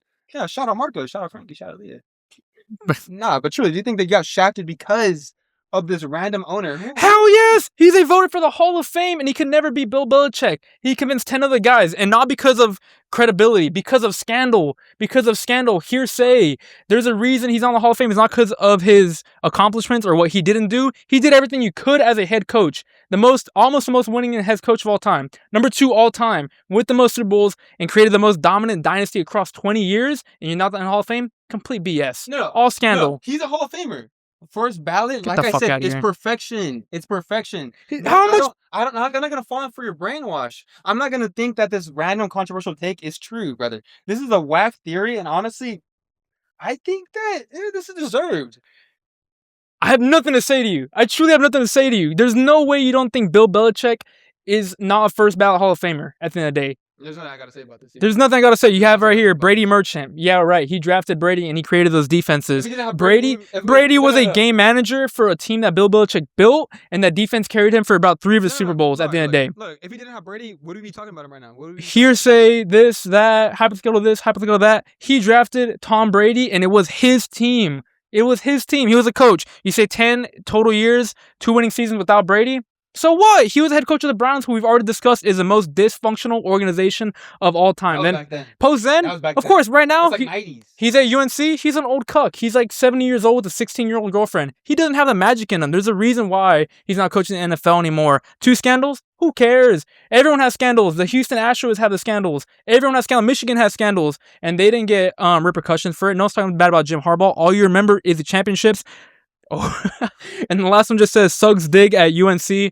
Again, we discussed he's just an old cuck at this point. He needs Brady. Obviously, he's not going to succeed. He had Brady. He's not going to succeed at UNC for a reason. He's not going to succeed as a Browns head coach for a reason. So he didn't have Tom Brady. So is Tom Brady a first ballot Hall of Famer? Hell yeah. But look, he had the exact same scandals. He had the exact same record pretty much, and he lost the exact same Super Bowl that Bill Belichick lost. So he wasn't perfect in your way.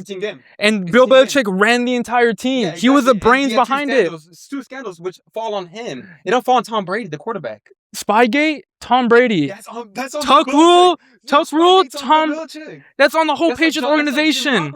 That's like Jim Harbaugh. Bro, that's the exact same. It's BS. If Tom Brady is a first ballot Hall of Famer, there's no reason that that Bill Belichick should not be a first ballot Hall of Famer. There's no reason. I understand what you're saying. Look, Bill Belichick has the rings, right? He has the resume. He has the team. He has the ownership. Robert Kraft. They're probably funding that. They're probably over here, I wonder why. Yeah. Oh, I wonder why. That's a different story. Let me know. Shout out Robert Kraft. That's shout out Robert Kraft. Shout out my boy Big Net. But real talk, I truly think that Brady led his team to the Super Bowl. Yes, Bill Belichick is a Hall of Famer. First ballot, no. That's my final take on that. I'm not going to speak more on that. I've already divulged on it. I'm done with that too. I can't believe you don't think Bill Belichick. Comments. Let us know below. Please let us know below. Everyone knows Bill Belichick should be a first ballot Hall of Famer. There's no shot. Right. He was conspired against. Okay. But all right, we can move on. We can move on to something that something a bit more delightful. I get a little heated too. No, whatever. I mean, whatever. I might not disagree with you too much. Okay. My comp might die, so I might have to ask a little producer help right here. Yeah, I have one in my backpack. Yeah, if y'all can one of y'all find me? I definitely have chargers in my bags too. If y'all can look at it, Type C. But all right. But while they do that, thank y'all. Appreciate y'all the most. Type C, Famchi. But let's talk about it. Let's talk about it. Let's go while they pull up this charger. Y'all can go on cam. Don't matter. Y'all can run in here. Shout out producer M. Shout out producer M. He truly just wants to plug. Sir. Shout out Marco. Let's see in the back. Shout out Frankie. How y'all doing? Y'all doing good today? Y'all enjoying the show? Did y'all eat Roadhouse? Nice. Did y'all bring rolls? Oh, what? Maybe. Trying to keep it secret type sheet. All right. Mike McCarthy is a new head coach of the Pittsburgh Steelers. Yes, sir. Funnily enough, I talked to my boy Sam, True Yins from the Berg. Shout out Sam. He doesn't watch it though. Told him to watch it. But shout out Sam. I told him over the past year. I wish I said on the pod, but I did not. I predicted that Mike McCarthy would be the next head coach of the Steelers. I saw in the morning last week after we watched Megan is Missing. Shout out Megan is Missing. POS of the week. But I shouted out. I laughed. I showed you. But you love the pick. Okay. So divulge. Okay, show me. Yeah. Off the rip. People hated the pick. People hated the Steelers picking Mike McCarthy as their next. I loved it. You loved it? I loved it. Okay, look, I'll ask you why, but let me say my reason why I personally loved the pickup of the head coach Mike McCarthy.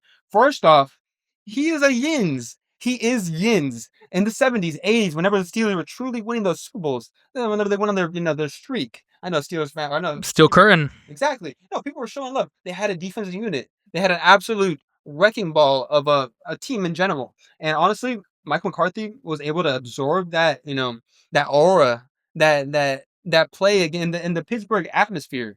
And honestly, he is one of the best offensive coordinators, one of the best offensive coaches, one of the best developers of quarterbacks in the history of football. I truly think that him as the Steelers head coach brings a new offensive game to the entire Yins Nation, while also, he also realizes, in my personal opinion, that, being the Steelers head coach, it takes a lot. It takes winning. It takes grit. It takes, consistency.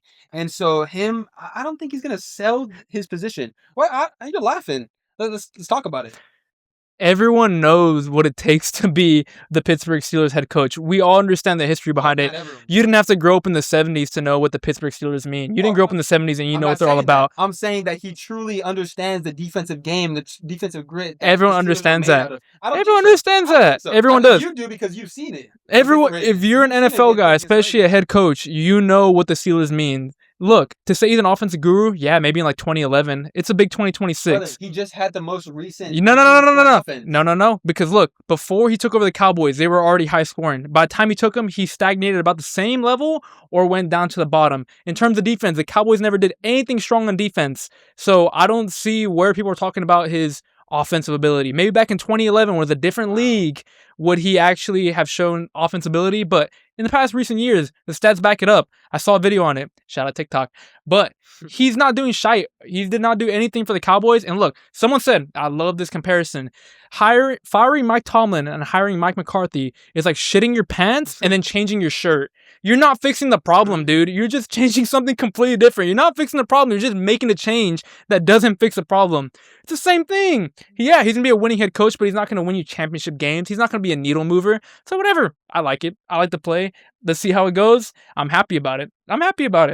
Okay, man. Look, off the rip. Be happy about it. Look, be off the optimistic. Obviously, you will be. I'm happy about it, but I can't stand the disrespect towards Mike McCarthy. I can't stand the disrespect whenever you're over here compiling 125 to 77 record, winning seasons. You're over here getting 6 NFC North titles. We know how strong the NFC North is. You won a Super Bowl against the Steelers. It's fortunate to see with the Green Bay Packers. We had his stint with the Dallas Cowboys 2020 to 2024. He led his team 49-35, a winning record. And obviously, yes, the Dallas Cowboys had their problems, but they also had 3 12-plus win seasons and 2 NFC East titles before, obviously, their 7-10, departure in 2024. But obviously, all that's not his problem. I truly wouldn't say that. He leads the team. Of course, it's his problem. It's his team. I mean, if we're going to start saying people lead teams, Who are you talking about? Let's throw it back. Bill Belichick, I mean, he leads his team. His scandals are on him. Everything's on him. Let's not throw it back, but you're saying head coaches, you're kind of switching up. No, he leads his team. I'm not switching up because look, their entire team. Yeah, and look, we're truly not gonna go back to the rant we had. We're truly not gonna go back to the rant, but I will say, yeah, the coaches lead the team, and Bill Belichick led his team to 6 Super Bowls at the end of the day. But look, we're not gonna go back to it. No, we're not gonna go back to it. You're saying that you wouldn't want a Super Bowl winning head coach, a coach who truly has never had a losing record. I'm not talking about individual seasons. I'm talking about overall. We're talking about a coach who is proven, who's developed quarterbacks. Let's talk about it. Aaron Rodgers came into the league not being able to throw a deep ball. Let's talk about it. Yes. Aaron Rodgers is Aaron Rodgers no matter what, bruh. Nope. If you're OG and you truly watch NFL script and back then OG, gameplay. Rookies is rookies, bruh. No, what? Anyone could have developed Aaron Rodgers. Okay, look, Aaron Rodgers did not have the throwing motion he has today. And guess who was, taking the credit for developing the motion? Guess Mike McCarthy. Say his name. McCarthy. But look, I think Aaron Rodgers, to compare a rookie Aaron Rodgers to a 40-year-old Aaron Rodgers throwing motion, obviously you're in develop. Doesn't matter who your head coach is. No, if you don't get a throwing motion, you don't get 4 MVPs from Aaron Rodgers. Look, but he didn't win all those MVPs with him. He had LaFleur when he won like 2 of those. But look, you talk about a guy. Look, when you talk about a guy who last made the Super Bowl in 2011, had a mad winning record, doesn't lose, but again, hasn't made a Super Bowl since 2011. It just sounds like y'all hired a fat white version of Mike Tomlin, in my opinion. He has does not have to do anything. Look, if anything, being fat and shut it out might make you better at a head coach. Exactly. Low Kirk annually. Shout out Noe. But like at the end of the day, at the end of the day, you're not moving the needle. You're keeping yourself in the same position as you were. A winning head coach that hasn't made the Super Bowl since 2011, hasn't adjusted with the time, and I don't think he's an offense guru. But whatever, we'll let it play out. Let it play out. Well, to be fair, you are adjusting. Mike Tomlin was a defensive-minded coach. Mike McCarthy is an offensive-minded coach. The Steelers have been begging for more offensive-minded ability. And honestly, I think this is it. I truly think that, with the right pieces, Mike McCarthy can develop our quarterbacks and truly make the Steelers excel. I honestly think the Steelers are primed for a nice little 12-6 season with a nice with the first round exit. No. With the second round exit? Second round plus playoff push. I think they're going to go on a nice little playoff run. But you're not even saying Super Bowl. No, I mean, we'll see. We'll see then. This year I had him going to the Super Bowl. Unfortunately, their offense let him down. Who knows? Next year, obviously, I'm probably going to have him for the Super Bowl too. With a better offense, I truly think they can do it. I already talked about it. One offensive piece away. Is this the piece? Who knows? We'll have to wait and see. But I think it is. All right. You done with that? I'm done with that. Call it what you want. Could we go a lot? You like it? Hell nah. I do like it. As a Ravens fan, I love the Mike McCarthy. We too old, bro. Yeah, whatever. All right. All right, cool. All right. But look, we're going to keep going. Well, look, all right. We still got a lot to go through, all right? We do. We want to give Seahawks respect. We want to talk about the Super Bowl a little bit. And I'm actually going to get rid of this little take right here. Go for it, bro. We're going to get rid of that. But Seahawks respect. We're going to want to give it respect because you had a quote from DeMarcus Lawrence. So you want to give Seahawks respect? Go ahead. I'll start it off. So we don't have the quote right here, but I know y'all have recently seen it, the Seahawks success. I think the quote was DeMarcus Lawrence said, "Yes, Dallas is home, but I was truly never going to win a Super Bowl there." Exactly. When he moved to Seattle. Yep. So that was pretty much the quote. calling out Cowboys. You know, he recently got traded this offseason, or was it the season before, to the Seahawks, the Seattle Seahawks. We've seen the success. And honestly, I wanted to mention this because I'm going back on what I said. At the time, whenever you said it, I was like, brother, you are truly trolling saying you're going to go to the Seahawks to win, a playoff game. Down near, maybe even go to the playoffs in general. I thought they were going to have another losing season. I thought he was going there to make his career die. Absolute mistake by me. I don't know your take on this, but I definitely want to, put my respect on the Seahawks. They're definitely showing out. We're going to talk about it right now, but I do have them, coming up short. Unfortunately, coming up this Sunday or the next Sunday. Yeah. Any takes on this? Your fanfic. But again, What's the fanfic? them coming up short. We can go over it because you gave me a whole script. But look. I'm gonna give Seahawks respect. I didn't think there would be bad. I didn't think also they would make the Super Bowl, but I definitely always had respect for them. They got Mike McDonald, who I wish personally, obviously, in hindsight, the Ravens kept. But I knew the brilliance of Mike McDonald. I always thought the Ravens should elevate Harbaugh to an executive position, keep McDonald, and go into the new generation with the young guy. So I always knew they were going to do good with him. To this level, maybe not. So I got to give the respect in that factor because I did not think in the second year of the Mike McDonald tenure would they be the favorite to win the Super Bowl going into Super Bowl week. But that's all I got to say. I've had respect for them. They're a great organization. They're one of the better ones. And they made the right head coaching hire. So shout out Mike McDonald, former Raven. We should have kept him. I mean, truly, in hindsight, we should have kept him. Shout out to him. But yeah, go ahead and lay out your fanfic because you wrote a whole novel about it, about how the Seahawks were going to lose to the Patriots. So yeah, lay it out. Look, you're truly trolling with that, bro. Look, I gave you one possible game script. NFL games, NBA games, all professional games. Truly, Scripted. Everything has their scripts. I'm not WWE. No, I'm not saying scripted. I'm saying everything has their given script. Everything has their given outcome. Anything can happen. And I gave you one possible outcome. My fanfic was that Sam Darnold on Sunday, he's gonna start seeing ghosts. We've already seen that. He played the Patriots. I don't know how many picks he threw, but he started quote unquote seeing ghosts. I'm seeing ghosts.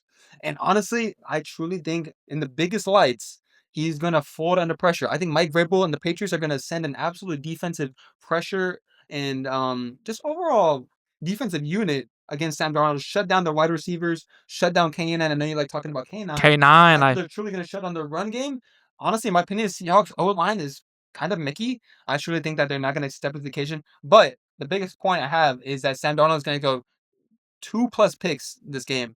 I think Drake May is going to keep the ball nice and tight, nice and secure like he's been all season. He's going to produce very accurate throws, the most accurate quarterback in the league right now. And honestly, I think they're going to show out. I think they're going to limit the turnovers and win that Super Bowl. Look, I've been disrespecting Sam Darnold all season, especially into the playoffs. I have, but truly at this point, I cannot say. Besides, I think one game against the Rams, Sam Darnold hasn't seen ghosts in about 5 years. Especially in the playoffs, Sam Darnold has been laser sharp, game manager, keeping that ball secure. I just haven't seen it yet to this point, thinking that he's actually going to change up. I mean, truly, in the lights of the Super Bowl, everything might change up, but I haven't seen it to this point. I think they're going to develop that run game. I think their defense is going to come out strong. I don't think the Patriots really have the offense to keep up with them because I think the Seattle defense is one of the best we've seen of all time, maybe even rivaling the old Legion of Boom. That's a different take. But their defense is truly one of the best in the NFL. They have the offensive version of what Sean McVay does. I mean, the defensive version of what Sean McVay does with the Rams offense, in my opinion. That's also something to say too. Yeah, I mean, what Seattle's doing on defense is pretty much what Sean McVay would do for the Rams offense, in my opinion. I mean, to be fair, they just got 30+ jump on their head. Hey, that's the Rams, though. Hey, it was a chess game. You know who came out on top? The Seahawks. I mean, they won in a shootout. I truly don't think that's going to be the outcome on Sunday. Hey, but look, Sam Darnold came out on top. He stepped up big. He had a really good game. I think he threw for 3 touchdowns. Laser sharp. Yep. So I think he's just going to lead it. I mean, he's a game manager. We have a discussion about that in a little bit. But, I mean, that kind of brings us into our next topic. I'm actually going to get rid of this one as well just because we're time-wise. Tay about to cry. Quick one. Davante Adams. I feel bad. I don't. I truly want to see Davante Adams win a ring. And honestly, I am upset that he is 0-5 in NFC Championship games. Davante Adams, it's not on you. Ring is more of a quarterback stat. Exactly. He balls out. And Davante Adams, I don't think a ring does much for his legacy. I think it's the same either way. Yeah. He's a baller. We all know how good he is. I think a ring on the Rams doesn't move the needle too much. He's a Hall of Famer either way. And one of the best wide receivers of the generation. That's true. I have heard that wide receiver rings truly don't move the needle for them. I think that, obviously we have the respect for Devontae Adams, and honestly, that's all we got to say about that. But yeah, all right. But the reason I don't think the Patriots are going to win, I respect the Patriots. I like Mike Vrabel. I think Drake May is a very good quarterback. Right. I respect the turnaround. But you have written right here, Pat Super Bowl run is Candyland. And it was Candyland. That goes back to a graphic going around social media right now. But truly, the run has been Candyland. They have one of the worst, strength of schedules in the league. And then their playoff schedule was nothing great either. They played CJ Stroud, who shit the bed in the playoffs, as well as the Broncos, which was a close game with their backup. So you have it written out here. Well, I wrote it out for you, but you name them all. So if you want to go down the name of the list of quarterbacks at the Broncos, if you want to go down the list that the Patriots have beaten, go ahead. They're all out here for you. So wait, just to clarify, you're saying that the Patriots run is Candyland? It is Candyland. Okay. Well, in my personal opinion, I think they're still going to win the Super Bowl. Go ahead. But let's start listening to the quarterbacks that he has faced in the season and in the playoffs. Off the rip, Geno Smith. First off, he took an L. Geno Smith won that game. We have Tua Tagovailoa. All right. We have Bryce Young. Shout out Bryce Young. Shout out Bryce Young. We have Spencer Rattler. There you go. Ooh. Cam Ward should be the Pro Bowler. We have Dylan Gabriel. He fought for a Pro Bowl spot. Should have had it, in my opinion. Read it just how it is. The next one. Oh, no. Michael Penis. Oh, Michael Penix. Penis. Michael Penis. He has that nickname for a reason. Oh, yeah, he sucks. Michael Penis. He sucks. All right. He sucks. We have Joe Flacco. 41 years old. Quiet dunk. Justin Fields. Huge bust. Okay. Bust.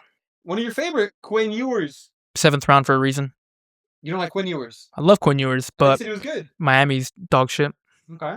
We have CJ Stroud in the playoffs. Won the Patriots the game for them by throwing 4 interceptions. Keep it going, and then the final boss. You have it written out here. The final boss to get to the Super Bowl. Who do they beat?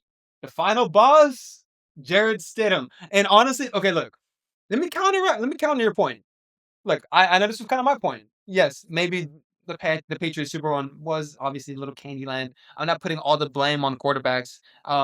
This is kind of just like a little clickbait.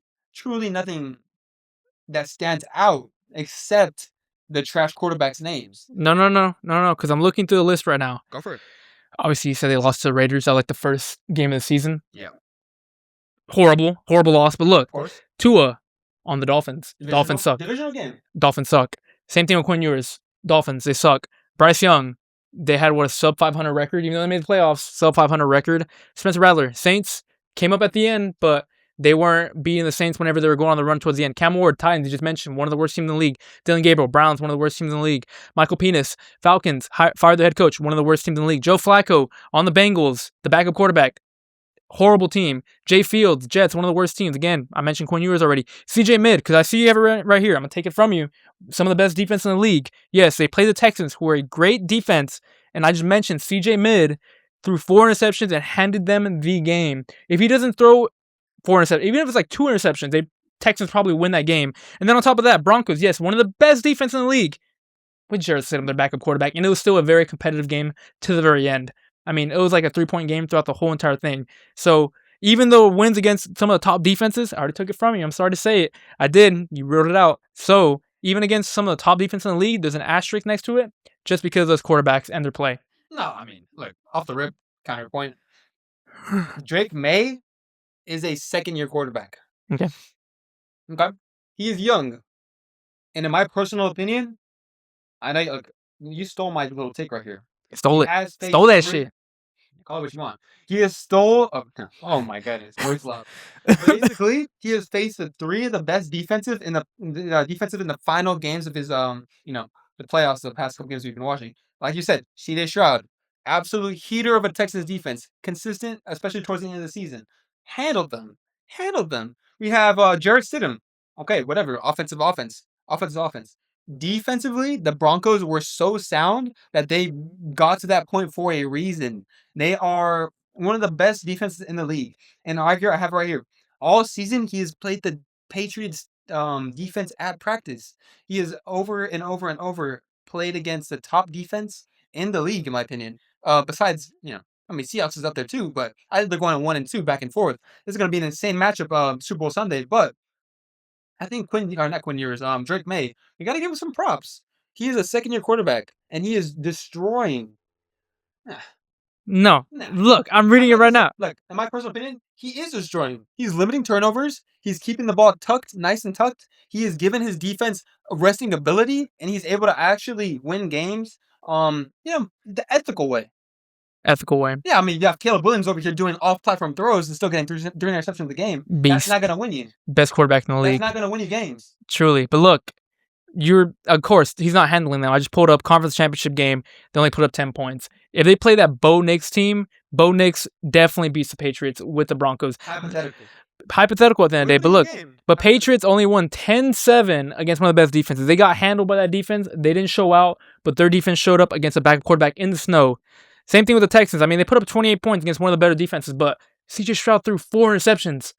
4 interceptions. I mean, your defense is not going to hold up for that long against a Super Bowl team if you're throwing 4 interceptions at the end of the day. So, I mean, that's my counterpoint. It's truly been Candyland, in my opinion. I mean, they played horrible teams all season, horrible quarterbacks, and the 2 playoff wins are all because the other quarterback pretty much sold them in the day. That's all I got to say about that. All right. Well, do you have much to say about that? Yeah. Just wrap it up. Okay. Honestly, we will see this next coming Sunday. I believe in 2 weeks, right? And honestly, this is whenever the Patriots will get tested. This is whenever Drake May will get tested. The Seahawks obviously have the number 1 best defense in the league, I believe, stat-wise. And their offense is crazy. They have Clint Kubiak, as the offensive coordinator. Insane. And they have the weapons for it as well. So we truly will see it in the next 2 weeks. But right now, I am getting the Patriots. I am riding the Patriots bandwagon. I'm hopping on that. Yeah, give me the Patriots. Hop on it all you want. Seahawks by 20+. Wow. That's what I got. Seahawks by 20+. All right, whatever, bro. But all right, I think we're going to take a quick little break, and we'll come back to finish it out. All right, and we are back, and it is the final segment, the final stretch. We always stretch this out to the very end. We mad stretchy. Dead ad. We mad stretchy. We stretch it. If you know, you know. We stretch it. We definitely stretch it. But all right.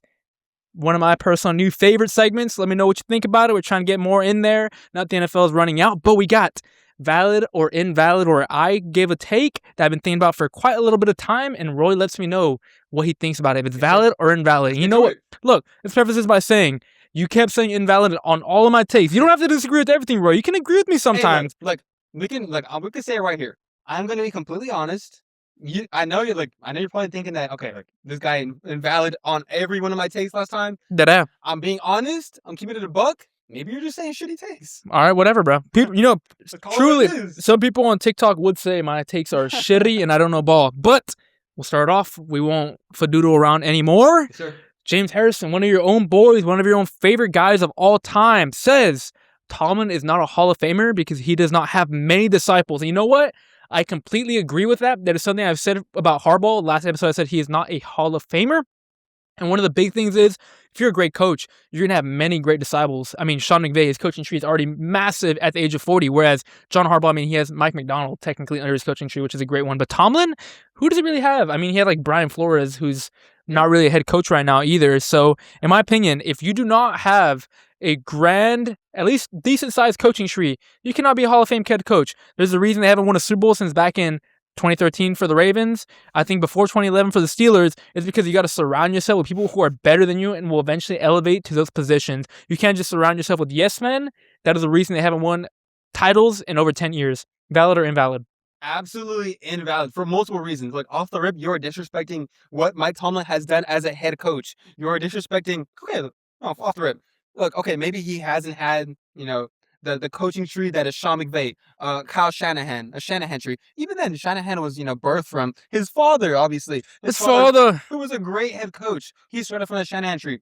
In my opinion, you don't need a tree to be a great head coach. You don't need a coaching tree to be a winning head coach. Let me say that. I think that Mike Tomlin has proved himself many times. Yes, him stepping down from the Steelers franchise obviously doesn't prove that what I'm saying is true, but I truly think that Mike Tomlin was able to produce what he was able to produce with the squads he was given. I think he was able to provide his expertise for the Steelers organization. And honestly, his tenure as a Steeler, his 19 years as a Steeler, I totally appreciate it. I am going to send him off respectfully. He stepped down, for the betterment of the franchise.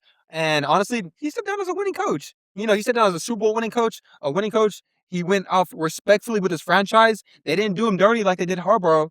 And honestly, I respect that. So honestly, for you to kind of poop on Mike Tomlin saying that you need a coaching tree, or not even poop on it, but you're saying valid or invalid, whatever, the segment, I totally think it's invalid. All right, so I'm obviously going to disagree. I just said my take. I think it is valid. Right. That take right there. So I'm not going to disagree. Go ahead. Quick question, though. So you're saying it's valid? Yeah, it's valid. Okay. So are you saying that a winning coach like Mike Tomlin, let's say whenever he won the Super Bowl, obviously he didn't have any coaching tree then, would you still keep him? What do you mean? Would you still say he's a top-tier head coach whenever he won the Super Bowl with the Steelers? Oh, yeah, for sure. But at the same time, you can also argue. Look, you can also argue, shout out Sam. We keep shouting him out even though he doesn't watch the pod. He says, and a lot of Steelers fans have been saying as well, Mike Tomlin, when he won the Super Bowl, it was not his team. He won like in the second year as a head coach. It was Dungy's team that he took over. He did not build that team himself. He won his only chip with the team that wasn't technically his. And then after that, he rode off the coattails of that won championship and then went years winning, but never winning that championship again. And people are saying that is Dungy's team. That is not his team.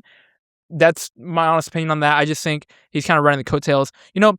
I'm not going to say completely that Mike Tomlin isn't a Hall of Fame head coach. Maybe not a first ballot Hall of Famer. At the end of the day, he shouldn't be. If Bill Belichick, I mean, I don't think he's a first ballot either. I think he is a Hall of Fame head coach. And honestly, I think that's kind of what we're pushing at. I feel like we are pushing at, James Harrison said he isn't a Hall of Fame coach because he doesn't have many disciples. That's kind of cherry pick. Truly, I think James Harrison is hating. I think he's kind of in his CTE element. I'm about to say, but why? I'm about to say, James Harrison was probably one of your favorite players before he said this take because he is a lifelong Steeler. He brought a lot of the culture. He was a through and through Steeler, even though he played for other teams. Mm-hmm. Why do you think James Harrison would say a take like this after he's played with Tomlin? Tomlin is a player's coach, whereas players like him. Why would James Harrison say this about his head coach for such a long time? Yeah, and I totally think it stems from, players obviously always having their opinions on certain things. I feel like even, like you said, people, you surround yourself with yes men. These players obviously aren't always going to be yes men. You have players like Ryan Clark, former Yins. He calls out the culture right now. Big Ben. Yeah, Big Ben. You always see him chirping. I think it's a players thing. I think players always have something to say, especially when you retire, bro. Like, chill out, dude. Like, especially Big Ben. He has a podcast always talking about the Steelers. He is living in his glory days. I truly think you even agree with me on that. Big Ben is truly chirping whenever he disses the Steelers. And honestly, I totally agree with you. But look, if it's a one-off thing, like a Big Ben when I first saw him, maybe, like I said, it's a one-off thing. But now we have players like Big Ben who played with Tomlin for such a long time. James Harrison. Who did you say what the other one was? It was Ryan Clark. Ryan Clark. Yeah, all these guys, who know Tomlin after their time with Tomlin. Why do you think they would say that? There's a common denominator. There's a common factor in all this. It's Mike Tomlin at the end of the day. Okay, look, you might say it's Mike Tomlin. Personally, what I'm going to say, it's retired players just speaking their truth. Their own personal truth, what they believe is the truth. I feel like, at the time, obviously they're not going to say it. They're winning. They're winning games. They're winning chips. And so personally, whenever you retire, obviously you're going to comment on the current situation of your team. Do I truly think that, Mike Tomlin isn't a Hall of Famer? Hell no, bro. Heavens no. I personally think, what is his name? James Harrison is talking out of his ass, bro. Truly. And honestly, if you were to disrespect Mike Tomlin saying he's not a winning head coach or a Hall of Fame head coach, then honestly, I would say look at his previous seasons, look at his whole career, his whole tenure, and honestly, he's going to get hired again for a reason because he is a winning coach and anyone would love to have him in their franchise. Okay. Well, I'm going to disagree. I think that take is valid. Okay. You're saying it's invalid. But all right. On to the next one. We have... My opinion, I have it written down, game manager type of quarterback or talented QB. My take, I guess, with this would be that I would rather have a talented quarterback over a game manager type quarterback. Just because I saw a post saying that Alex Smith, if he was a quarterback, if you know Alex Smith, former Chiefs, former Niners, former Commanders quarterback, known game manager throughout his career, nothing crazy special, but manage the game. If he was a quarterback for the current Seahawks, they'd probably win the same Super Bowl just because he does the same job, doesn't turn the ball over, manages the game, and gets them the win. So, in my opinion, I'm saying that's complete BS. I think I would take a talented quarterback over a game manager 10 out of 10 times. Valid or invalid? Okay. like you said, you're putting invalid for all the takes, but I'm gonna stay with it. I think this take is invalid because I personally would take a more game manager type of quarterback. Game manager, yes, game manager type of quarterback. I truly think that quarterbacks like, yes, I'll list it, Tom Brady, quarterbacks like Tom Brady's a game manager. I personally believe that Tom Brady is a game manager. He isn't throwing off platform, these talented throws. He isn't scrambling for 10 plus yards. He isn't breaking tackles, breaking sacks. And maybe he did a couple times in his career, but his true, his niche was his deep ball. His ability to game manage, his ability to, read defenses. Clutch. And exactly, his clutch factor as well. And this is why I think players that are more game manager type of quarterbacks, players that limit turnovers, who, give their defensive rest, give their ability to score some points, 3 points, 7 points, limit turnovers is one of the biggest things I talk about because we've talked about off platform throwers like Caleb Williams, throwing 3 picks against the Rams and losing the game. We have off platform Josh Allen. yeah, Josh Allen, rushes the ball, kind of acts like Superman sometimes. He puts it in dangerous positions, which get picked off. We have players like Lamar Jackson. We've seen his trouble with turnovers. We've seen him turn the ball over in big situations. And honestly, I think whenever you have this Superman style quarterback, they try to do a little too much for the squad. And honestly, I think it hurts their squad because they have to really build around a nice team, a team that fits around that one superstar. It's kind of like a Luka Doncic situation. It's really hard to win a chip with a player that's all focused around that. Okay. I just think that in order to have a true game manager quarterback win a Super Bowl, you must have arguably through and through, head and shoulders the best team in the NFL, which is hard to do, and it is. Both sides. So is it harder, to have a quarterback that elevates your team or finding a team that elevates your game manager to a level where it doesn't matter who your quarterback is, where you can have Alex Smith? I just think it's not so easy. I think we have a lot of recency bias. Just in the past couple of years, the narrative was you must have an elite franchise quarterback in order to win a Super Bowl because you got to get past the Mahomes, you got to get past the Allens, the Joe Burrows. That was the narrative for a long time. Like, you're not getting out of the AFC unless you have one of the best quarterbacks in the league, a talented quarterback. But now, just because we're seeing the Seahawks with a game manager, Sam Darnold, we're getting this discourse a little bit more about game management. Whereas I think, again, what the Seahawks are doing, it's hard to do. Having the best defense in the league, only one team does it. Just the same way that only one team has the best quarterback in the league. It's hard to have the best head coach.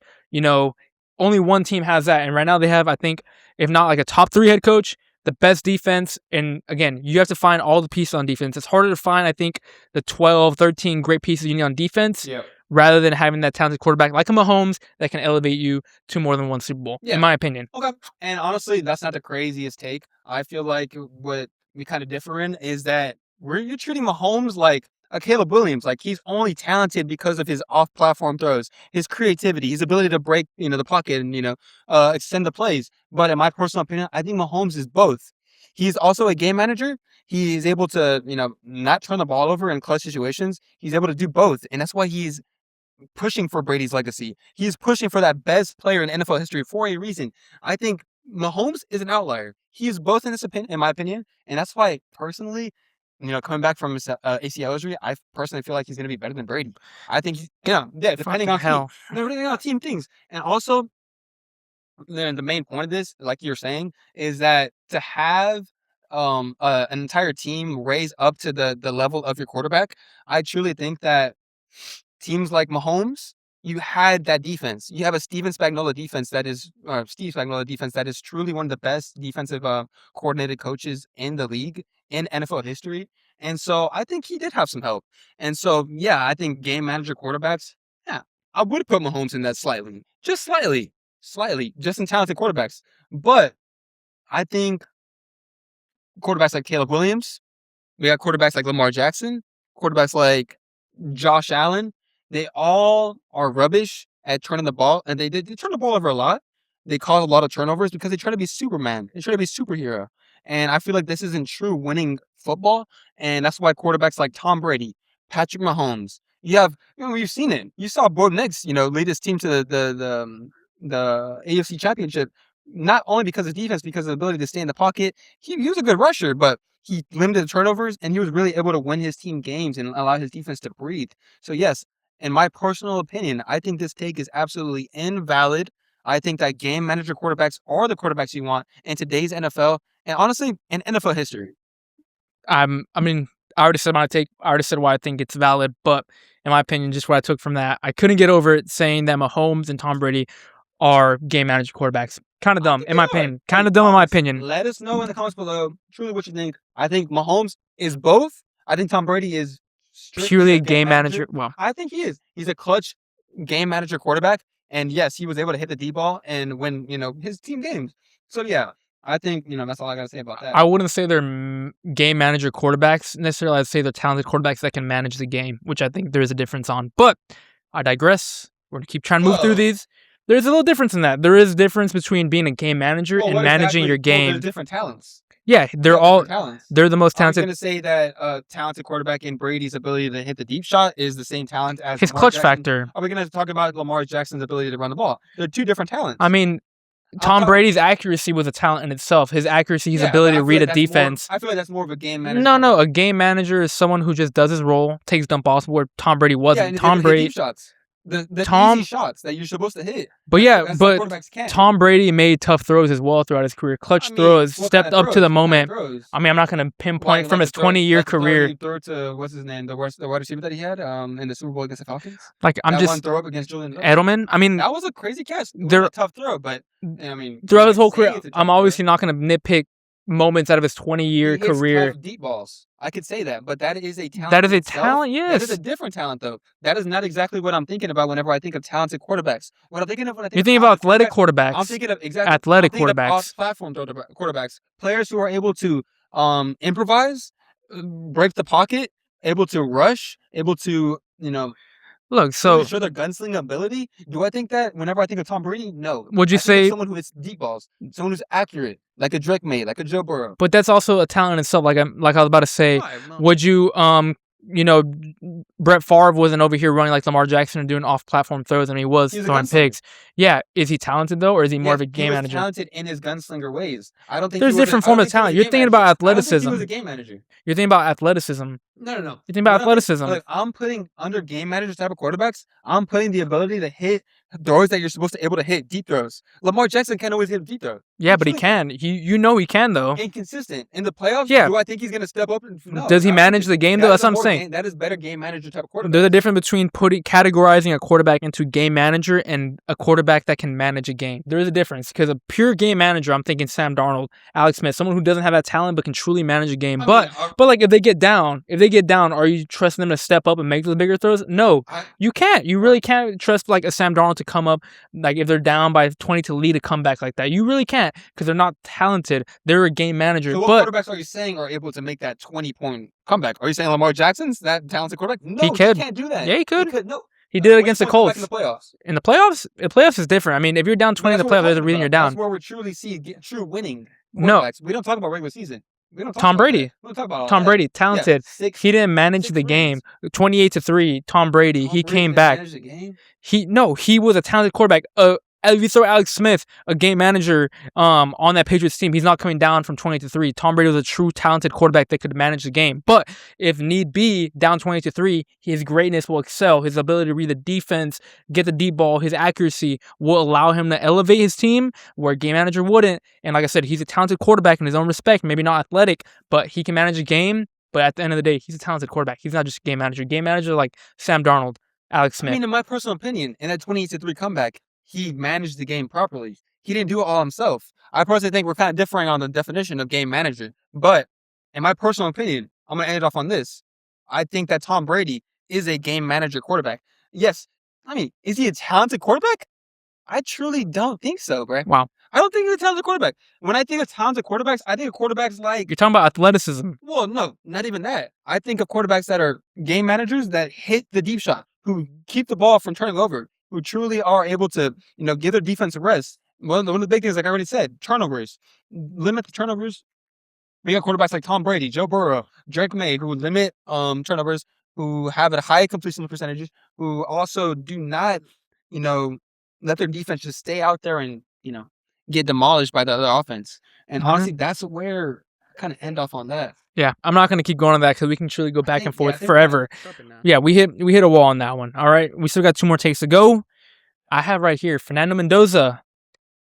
presumable number 1 overall pick, Heisman winner, Indiana Hoosier national champion, will be a bust in the NFL when he gets drafted to the Raiders. My thinking is he's not a talented quarterback. He's a game manager. However, like I just mentioned, game managers must be on good teams built around them in order to succeed. I think the Raiders are a bad team. They have talent in Ashton Genty. In the receiving game, they have Brock Bowers. But overall, they don't have a good team. They don't even have their head coach at this point, and I don't think there's that many great head coaches left in the cycle to get. So they don't have their head coach. They're missing a defense. They don't have great receivers besides Brock Bowers, and they don't have an O-line. So again, in my opinion, he's not going to have a great rookie season, and just because he's put into that organization, I believe he'll be a bust. My comparison to him would be a Tim Tebow, because Tim Tebow was a great guy. People loved him. People loved hearing him talk. They were inspired. He seemed like a great guy. But he wasn't the most talented guy. He went on the Broncos. He made a little run, but overall, you'd call Tim Tebow a bust. And I think Fernando Mendoza will fall into a similar category as Tim Tebow at the end of the day. Yeah. I mean, valid or invalid? Okay. Yeah, off the rip, I'm going to say slightly valid, slightly invalid. I think that off the rip, like you said, whenever he's drafted, I think he will be a bust. Yes, he's going into a Raiders organization that truly hasn't seen any sort of winning in the past. I don't even know how long since Derek Carr had his MVP type of season. I mean, but even then, I don't even think they. Yeah, exactly. So they've been down bad. I truly think that Fernando Mendoza is a top tier prospect. I think in the next no talent. Years, no, look, I think after his first year. Okay, let me say my whole point about this. Go ahead. You said no talent, but I personally believe that Fernando Mendoza is able to step in the pocket. He's able to, feel pressure and make that deep ball. I think he honestly reminds me of a Tom Brady type of archetype, able to game manage, like you said. And personally, in my opinion, that I think that the Raiders are going to do absolutely trash. I mean, they have the first pick for a reason. Mendoza is going to struggle his first year, so slight bust. But I feel like next coming draft, they're going to draft the number 1 receiver, the number 1 prospect in the next draft, in Jeremiah Smith. And them two paired up together are truly going to make Mendoza get that bust right out of his face. And Pause. No, keep going now. But I truly think that Mendoza being a bust for his career is invalid. Anything sound that? Not really. I mean, I put my take out there. We can truly go back and forth forever. Off the rip? I mean, off the rip. He's going to have a horrible season next year. Yes, but let's say they get Jeremiah Smith. How do you think they'll do? I just don't have a trust into the Raiders organization enough to think that they'll make the right picks, because they have failed many times, i.e. Cleveland Farrell, Tyree Maxey. Yes, they make the wrong pick consistently. Let's say they have the number 1 overall pick. I don't obviously have one choice to make. I don't think they're going Marvin Harrison. Arch Manning, brother. Yeah, but they're not going to. They're probably going to trade back and end up missing out. If they don't pick Jeremiah Smith, the next Megatron, the next Julio Jones, then that is ridiculous. I would absolutely be appalled if they didn't pick him up. I think all the Raiders ownership would get fired immediately that day if they didn't get Jeremiah Smith. And you know what? And they might, because I don't put it past the Raiders to make that mistake. I really don't. But your hypothetical is that they're going to get the number 1 overall pick, and that they're going to get Marvin Harrison, not Marvin Harrison Jr., but Jeremiah Smith. That's not a crazy hypothetical. Yeah, but my hypothetical is that they'll probably make the wrong pick again, because you know what? It's backing by years of failure, because they've always making the wrong pick. You know, I think Fernando Mendoza is probably the wrong pick. I mean, I think they should truly, probably, in my opinion, if I was a Raiders organization, I would trade back. I would probably get one of these good D linemen, maybe Caleb Downs, someone that can actually elevate my team, one of the more talented players, blue chip prospects, and then wait next year to get an Arch Manning type of fucking quarterback. Well, I mean, I don't know what I need. Okay, so you think Arch Manning's gonna, obviously declare 2 years, not 1? No, next year. Okay, so look, Smith's class. Yeah, but look, what I would do personally if I was the Raiders, I would trade back, right? Maybe 3-4 picks. I would get Caleb Downs or Ruben Bain, one of these blue chip prospects, can't miss guys, because there's a lot of talent. Arvell Reese, there's a lot of talent. I would get one of these guys who you know is going to be a great pick. Whereas Fernando, you don't have the team around him right now to compete. And then next year, when you're dog shit, because the Raiders are going to be dog shit no matter whether they get Fernando or not, next year when you got the number 1 pick or one of the top 3 picks, you trade up and you get Arch Manning, your actual guy. Do you truly think that Arch Manning is a much better prospect than Fernando Mendoza? Yes, heads and above. Yes, head and shoulders above Fernando Mendoza, in my opinion. I truly don't think he is that far off, as you were saying. I think they are very similar. Yes, I'm going to put Arch Manning above him slightly because of his dual threat ability and also because of his size. And his arm talent. No, he's tough. I'm putting him above him. Am I putting him arms above him like you're saying? No, I think they're very close. And truly, I think that the Raiders would absolutely fumble this draft pick, and they don't pick up Fernando Mendoza. They're going to get him. They're going to get him no matter what. Yeah, he's a guy there, but... hypothetical is steezy. I guess. But if I was the Raiders, I'd trade back, get Caleb Downs, Ruben Bain, Arvell Reese, someone that can help my team right now, and you don't need a great team around them to be good. They're like, no matter what, they're going to be a good talent. And then I'd wait for maybe an Arch Manning or a Dante Moore next year. Guys who are more talented, because always I'm going to put talent over game management. You think Dante Moore is more talented than Fernando Mendoza? He's more talented than Fernando Mendoza. Is he as winning of a quarterback? No. Well, he doesn't have the physicals, in my opinion, as Fernando Mendoza. So, I mean, talent is talent. I mean, you're just looking at his size. You can develop Fernando Mendoza. You're a big size guy. You love when guys are big. Was quite big, and I love my big. Not talented. Tom Brady, off the rip when he was drafted, wasn't a talented quarterback. Yeah, one of the most unathletic quarterbacks of all time. But I love my size too. But Fernando's untalented, and he's going number 1. But he's a winner. So he's gonna go number 1. I hope the best for the kid. I truly do. I do like Fernando Mendoza. He's a good kid. I love his story. He's a good lad, truly. But I mess with him. I think his talking's amazing. I think his story is great. I love what Indiana did. I can't believe they did it. I hope he does great, but I really don't think he will. And you think it's invalid? I'm about to say invalid on that. All right, that's all I gotta say about that. And I definitely know what you're gonna say on this one. But my last one. This is probably the most far out there take. I thought Roy would agree with maybe one of mine. He's definitely not gonna agree with this one. But I think Joe Burrow, within the next 3 years, will retire, in my opinion. Will retire from the NFL. Valid or invalid? Look, bro.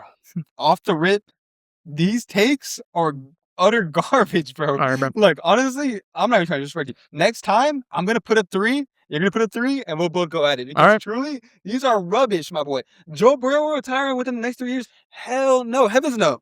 I truly think that he will get traded before he gets retired, or before he retires. I truly think in the next 3 years, why would okay, look, I want to hear your reason on this. Why 3 years? Look, I draw a lot of comparisons to Andrew Luck when it comes to Joe Burrow. He's been, unfortunately, put in an organization that doesn't value his health. I think he's had like 3 season-ending injuries in about 6 years, 5 years. So they picked Jamar Chase over there, and they said no. Exactly, and it's not a crazy bad pick to make because Jamar Chase is a beast. Exactly. But truly, I think Joe Burrow, 1, he cannot stay healthy for the life of him. 2, he was drafted as a little bit of an older quarterback, so he's already 29, about to hit 30.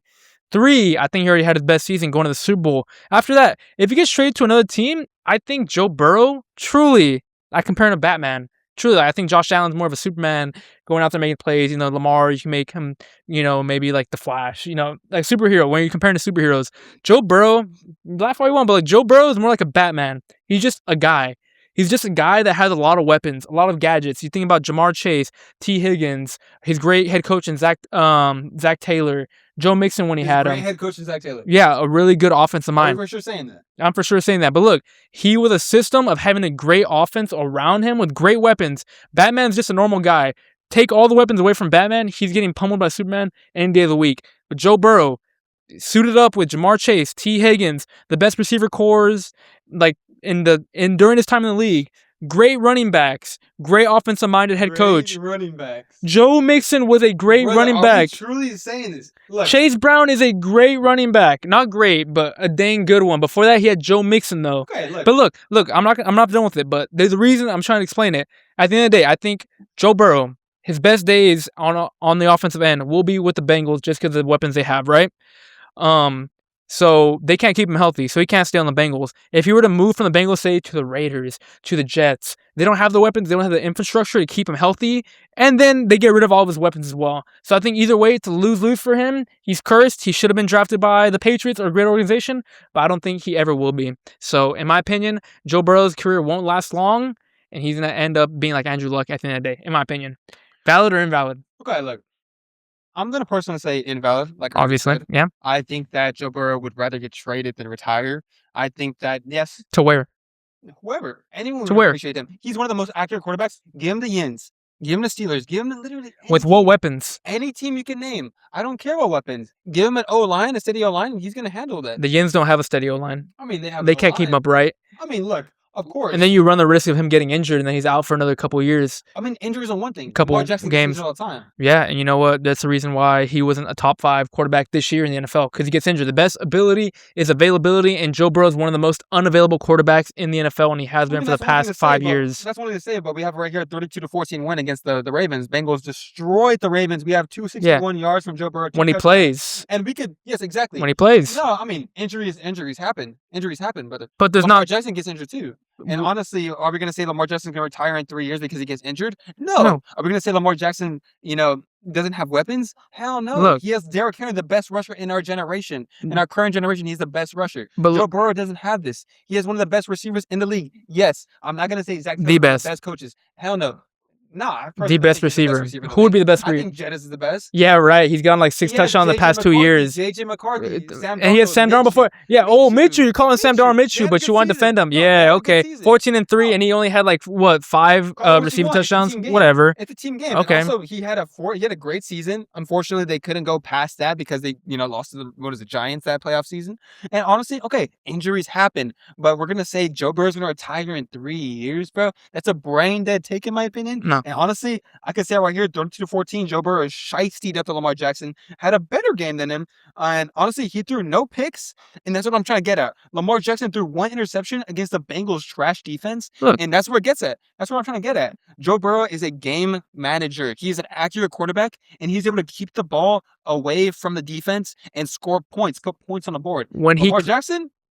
Hell no. When he can, no touchdowns. When he can play, I'm not arguing that Joe Burrow is not a talented, good quarterback. I think he's a pretty good, accurate quarterback. Yeah, when he has weapons, but you throw him on the Raiders right now, he ain't doing jack shit with it, and he's probably getting injured again. Lamar Jackson is probably one of the most injury-prone quarterbacks in the league. Yet Joe Burrow gets more injured than Lamar Jackson. And then Lamar, say what you want about the Ravens, they're an A tier.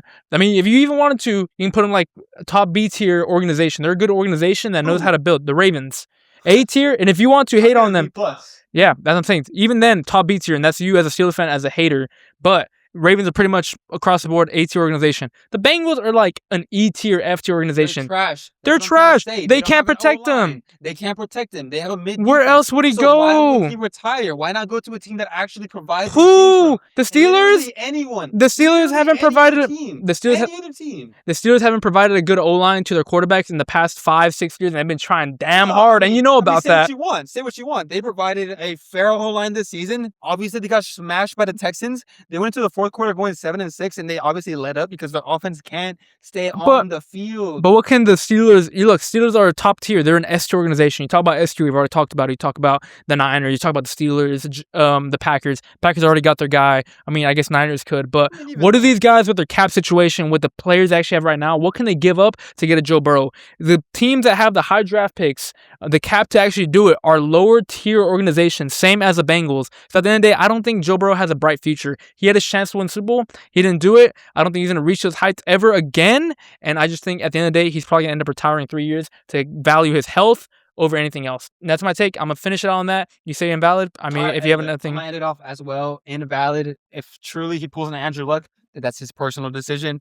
Insane hypothetical. But in my personal opinion, I think any team would love, having Joe Burrow. Personally, if I was the Ravens, give me damn Joe Burrow instead of Lamar Jackson. Yeah, right. Hey, I'm not even joking about that. Okay. I'm not even joking about that, but that's it. That's it for me. You're baiting me there. You're truly baiting me there, but no, you're. Personal opinion. That's my truth. He wouldn't do jack shit on the Ravens. Ravens' offense has been carried by Lamar. Okay, but he's not a better playmaker. Lamar hasn't rushed since Could have been injured. The last, he's been trying to. But he's been trying to keep himself. Lamar Jackson, a 2-time MVP for a reason, because he elevates his team. Joe Burrow's never won an MVP. Yeah, but Joe Burrow didn't win a Super Bowl. We're gonna give him fucking pity-patty fucking points for making a Super Bowl. I don't give a damn. I don't give. He made a Super Bowl, and that's all he has to him. But no MVPs. He's a 2-time. Lamar Jackson's a 2-time MVP, and Joe Burrow's a 2-time comeback player of the year. There's levels to it. Succeeded more than Lamar Jackson without any of those accolades. He didn't win anything. Because guess what? He didn't win anything. In my personal opinion, game managers are better than talented quarterbacks. Whatever, bro. You're trash. That's my personal stand on that. That's it. That's all I got to say about that. That wraps up NFL. And honestly, you want to dive into a little WWE? Because I'm done with that. Nah, bro. I don't even want to do. What the? I'm not even reading that. Don't do it. Oh my gosh. Anyways, I don't even want to get into WWE at this point. Royal Rumble happening. Brock Lesnar gonna win it. You don't have much to say about it. I wanted Matt here. I did want Matt here. He's in Vision. We might put an AI of him actually. John Lennon. But look. I did want to ask you one thing because I showed you. I did want to ask you one thing. This could create a little discussion, but I showed you about a week ago when John Cena did his incredible feat. He tore his pec. Why are you laughing? Look, he tore his pec. That's usually a couple months long recovery. He came back in about 2 months and won the Royal Rumble. Just because the Royal Rumble is a big thing going on right now. He came back from a pec tear in 2 months and was able to compete and win the Royal Rumble. Yeah. You laughed about it. I showed you that because that takes incredible strength and ability, athleticism to come back and perform at a high level in what you do, no matter what you're doing, even through a pec tear. And you laughed about it. I was wondering what you had to say about that. Okay, yeah, look. Y'all already know. If y'all are loyal to BG, y'all already know my take on WWE. But to talk about Dwayne's point, my personal opinion, shout out John Cena. Look, first off, shout out John Cena. The GOAT. It is a crazy feat. Okay, you recover from a torn pec. That is something, you obviously to rehab. It goes through extensive rehab. Definitely shout to him. But in my personal opinion, I think that WWE, this shows how Mickey Mouse the entire organization is. I feel like if you were what age was he? Do you know his age? Mid-30s, maybe close to 40. If you were past 35 and able to rehab a torn pec and go back to your sport, then that is not a sport, in my opinion. That is an entertainment scripted movie, damn near TV show. I truly think that players that you see in the NFL can tear their pecs. They are out for the entire season. They're not coming back. They're missing months of, they have to rehab. They have to take a whole offseason off, damn near, because their sport physically demands that from them. Do I think this proves my point, in my opinion? WWE is Mickey because of this. You are able to rehab 2 months and then come back from a torn pec? Hell no, heavens no. And I truly think that John Cena, you have a legacy and you are very much appreciated. And honestly, BG Nation, from Joanne's point of view. We love him. But yeah, exactly. And honestly, I respect him too. Very big icon, but you are an entertainer. You are an actor. You are not a professional athlete, in my opinion. That's all I gotta say on that. Okay, I don't got much for rebuttal. I just want to hear your take on that. We've So talked about it a lot. I times. wish we had Matt here to help me out. I don't even care. Why not another one? What? Why not another time with me, saying my opinion? Look, when we get Matt on here, we'll get it on there. The reason being, I do gotta go to the restroom. One of y'all two, Eli, Miggy, jump in here real quick, please. Because if not, we're not getting out here anytime soon. I'm gonna take a quick piss. I'll be back. Introduce yourself. Let's get producer M on the pod. This is impromptu. Producer M making his scene, but I'm gonna go ahead and take a piss. Y'all keep the crowds entertained. I'll be right back. Let's get it, man. A little weed break for our co-host Dwayne, but we got producer M who has helped us on this pod. I know producer E a little jealous over there. He wanted to come on the pod. No, look, bro. Yeah, probably you want to hop in here? Honestly, yeah, come here, bro. You don't want to come here, sure? No. All good, bro. Look, Otis. Yes. Otis, gamertag Otis. Miguel, you want to introduce yourself really quick? Yeah, what's up? Yes, sir. Yes, sir. I'm Miguel. Yes, sir. Hello, BG Nation. Yeah. Very excited to be here. Not for sure, bro. What are we about to talk about? What are we about to get into? Yeah, so basically what we were talking about was WWE. I don't know if you personally watched WWE, maybe in childhood, maybe recently. I don't know. Big fan of old WWE. Okay. In my personal opinion, and I don't think this is a very popular opinion, Yeah. I do not like the new WWE. Okay. And honestly, I think I've heard that too. I think the previous CEO of WWE, what was it, Vince McMahon? Is that his name? Vince McMahon? Vince McMahon, there it is. So you know more about WWE. I think he honestly was crazy, bro. I feel like he went the limits. He pushed the limits of his wrestlers. He did crazy stuff, and that's what probably made it entertaining. That is definitely what made it yeah. entertaining. I truly think that who is it right now? I can't remember off the top of my head. I honestly have no Do you know idea. the current WWE CEO? He was a previous wrestler. Triple H. Triple H. Yes. Triple H. They're talking about it. I do remember Joanne and Matt talking about it. I think they also said that same take about Triple H kind of being the lesser CEO compared to Vince McMahon. And honestly, why do you think that is? Actually, I think possibly just because he was under Vince McMahon when Vince McMahon was the owner. as a wrestler. Right? Yeah, maybe because he was in there as a wrestler, he's trying to change things up, make things different. But yeah, his own perspective. yeah, I'm not a fan of the new WWE. To me, it's a little boring, a little bit bland. Yeah. All the wrestlers don't seem the same, but they just don't have. They don't have that if factor. They don't have what they had back in the day. Back in the day, they had Stone Cold Steve Austin, So, like- Sting. Shout out Sting. Okay. Like personalities. Yeah, Okay. the Hardy Bros. Yeah, that's true. We don't got that no more. What's that one Irish fella? Who was that one Irish guy? Sheamus. I know Sheamus. Attitude Era. He likes the Attitude Era. I do love Attitude Era. Well, Yo, maybe. I don't know too much about WWE, but was fire. shout out Marcos. Why Marcos only leaving the Shout out Marcos. Laundry, man. Laundry duty's calm, bro. But truly, shout out producer M, shout out Miguel. Yeah, that's my take. Bring back old WC. WWE. Okay.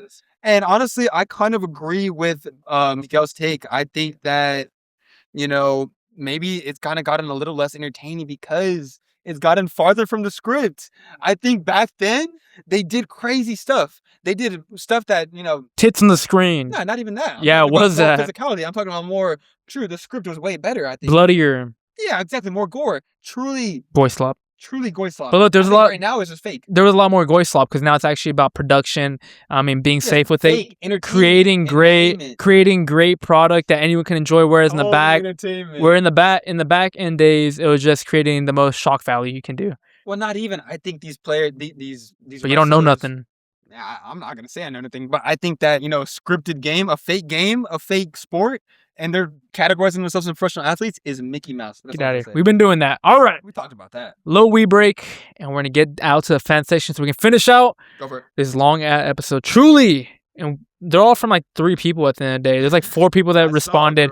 It's insane. Bert spammed like 8 of these, so we're gonna run. We're just actually gonna just go through all of them. He says, "Join if you're a step foot in Appalachian New Braunfels, your bloodline will end with you." That's not facts. I've been there many times. That's not facts. What is that? Appalachian New Braunfels. Oh, okay, New Braunfels. New Braunfels. Bruh, I can go to New Braunfels. Bert, you tripping? Meet me outside. Bert says, "You can tell it thinks it deserves happiness." I think he was responding to the take about you sitting on the Cardinal. And honestly, that is so disrespectful for a Cardinal. That is disrespectful for the entire UIW campus. So yes, I agree with Bruh. you on that. These Cardinals told me I could do it. They said everyone does it. I believe them. I did it. But it's Damn, alright. They man. tricked me. So it's not even on me. That's tough. All right. Another one from Bert. Is it true that Dwayne lets it crust? What does he mean by Let this? me see that. Is it true that Dwayne lets it crust? I truly don't even know what Bert means by that. Like Bert, my please. eye. I don't even know, bro. I don't let anything I crust. don't even know what do you mean by that. Maybe lips. My hair. I don't know. Hair. Something like that, yes, but I don't know exactly what I mean. Gotta be more a little Pacific. Sure. Factor cap. Pacific, yes sir. Good lord. Factor cap. Juan likes to watch. I like to watch a lot of things. Wrestling, NFL, NBA. I do like to watch a lot of You're a things. sports enthusiast. Bert, you're a character. Yes, sir. Is that actual one? NFL, I see. Should the NFL add an oil? Okay, no, it's not. Should the NFL add a oiled up twerk off competition to Pro Bowl games? Well, actually, I think there's some, pretty. Well, look, off the rip. Top 5 thickest players in the NFL. Go. No, I'm not gonna be able to. Sexy name. Dexy. I'm not gonna be able to name. Sexy Dexy. Give me Ashton Genty.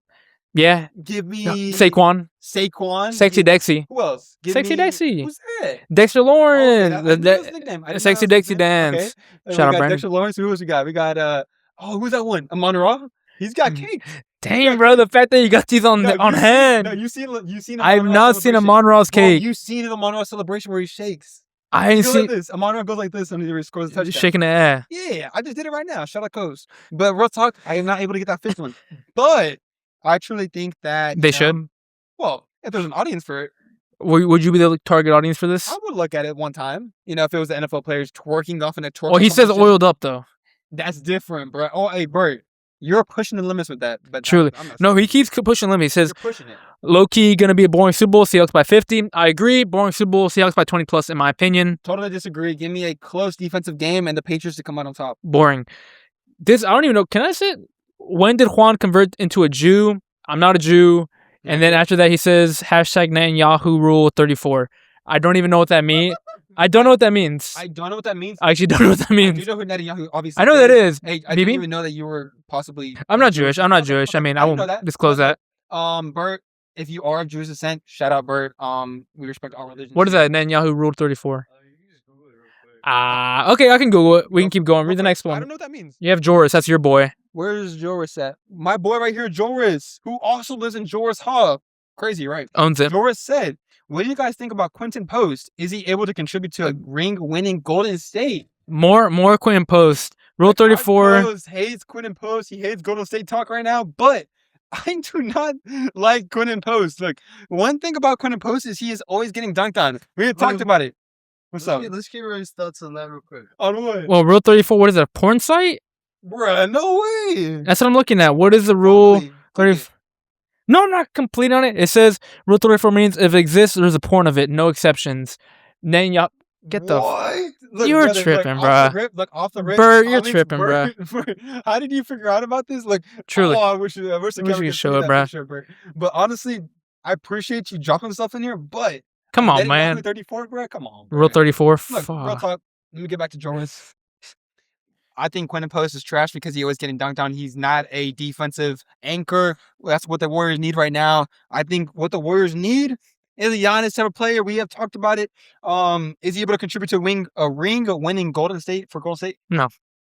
Well, it depends. As a That's it. 7th, 8th Yes, man. exactly. If they have him on the bench, hell yeah, he'd be a bad depth player. But other than that, no, bro. All right. No, I did not. Go And for we'll it. keep Push it on. going. Shout out Joris, though. I appreciate it. Uncut Matt, who's winning the Rumble, and is Dwayne gonna be a surprise entrance? No, I will be not surprised. I will not be a surprise entrant. Yes, sir. I think the guy winning the Rumble will be Brock Lesnar. Give me Brock to go to the WrestleMania main event. You don't know anything. Give me Logan Paul to make the Royal Rumble and the WrestleMania event. Okay, now I'm sure Winning the winning the Royal Rumble and making the WrestleMania event. I don't know too much about it. I don't even know if he's competing in it. Give you Logan Paul. I'm pretty sure he will be. Give me Logan Paul. Bro. All right, Logan Paul. Brandon, got a double here. Where do you think Giannis will end up after next week's trade deadline? We already talked about We that talked one. about it. Shout out San Antonio. I think Shout out San Antonio. Send the package for him, but yeah, San Antonio. He says Matt doesn't have to be in the picture, lol. Talking about the picture we posted. If you don't follow the Insta because we Yeah. do post these every week before the podcast. But yeah, Yeah, it's a picture of me on the UIW, Right. the bird, and Quick Matt's little- next to him. Quick little funny thing, bro. Brandon does not like whenever he's not in the pod, bro. He, like you said right here, Matt shouldn't be in the picture. I'm pretty sure Damn. Brandon wanted to be in that. He wanted to be in the Brandon, picture. Shout out Brandon, bro, but you are hating for them, my boy. Drama You are king. hating. He wants all the spotlight at the end of the Exactly, day. Brandon. But when the moment came up and he was sitting right there, he didn't want to step up. Exactly. Miggy did. Flesh, my boy. And Brandon knows about sports. He didn't want to come in here and talk, but Miggy did. So Brandon, next time you got to step up. Levels to this. Big Levels League's to called this. and you didn't answer, Brandon. True. And then we got 2 from Lottie saying, "Why are your feet so beautiful, Juan?" Are they beautiful? Miggy, That's let the me know. take. I mean, second time. Invalid or invalid? I mean, what are we thinking? Invalid for me. Invalid, Miggy. Producers? Invalid, Eli. No. Why is it so beautiful? I don't. That's the question. The worst. It is not even the worst of the 2 questions. Yesterday, does Juan have an embarrassing kink? Wow. Okay. No, bro. I No, wanna see I don't about know this. where. I don't know. This is not confirmed, and I will come out here and Not tell y'all. confirmed? It's not confirmed because I'll come out here and tell you that I do not have it. So it's confirmed now that I do not have an embarrassment kink. I don't know where Roy got this from, but you've been spreading mad rumors about me for a long time. was the one who said it. Yeah, I wonder why. I wonder how she knew about that, bro. It's not like you preach the gospel about this every time I see you, bro. To anyone you can talk to. Look, brother, I'm not gonna go into details on why you have an embarrassment kink, but do I think it's slightly true? Yes. Do I think you showing your feet on camera is an embarrassment kink? Yeah, I kind of think. Look, but, feet I is mean, feet. Feet is yeah, feet. At the end of the day, exactly. But do- do you think it makes other people feel a certain way? No. Look, at the end of the day, I'm me. At the end of the day, is the reason I'm out here on That's what camera. I say that. I am me, and I don't have an embarrassment in anything I do. I just have no shame. I just literally have no shame. Okay. I don't get any. I don't get off on any of that. I'm just have no shame, and I'm me at the end of the day, and y'all know that's true. All right. Hey, I'll believe it at that. I'll leave it at that. I totally agree with you. You are yourself. Yeah, whatever, That's bro. it. That's it. That's Got all me I'm gonna say about that. PO'd. But that pretty much wraps it up for us. Long app podcasting, the longest one we had. We kept these 2 boys hostage. Just kidding. We asked them. They said they wanted to come. Yes, sir. So that's the reason they're still here. Shout out Voca. Shout out Voca. We're not getting pluckers. It's already 12 p.m., so it's too late for that. We might go to Ojos Locos. Shout out Roy. He gave me that suggestion. Ojos Locos. I'm just kidding. I'm just kidding. That was Eli's suggestion. You're truly slurping it. Roy won't go though. We'll probably go to like Chili's or some shit, anything like that. Hey, that's close too. Hey, Wingstop. as long as we don't watch Megan is Missing by the end of the night, I will be happy. I will be a happy lad. But that is it. That's all we got, right? That's all we got.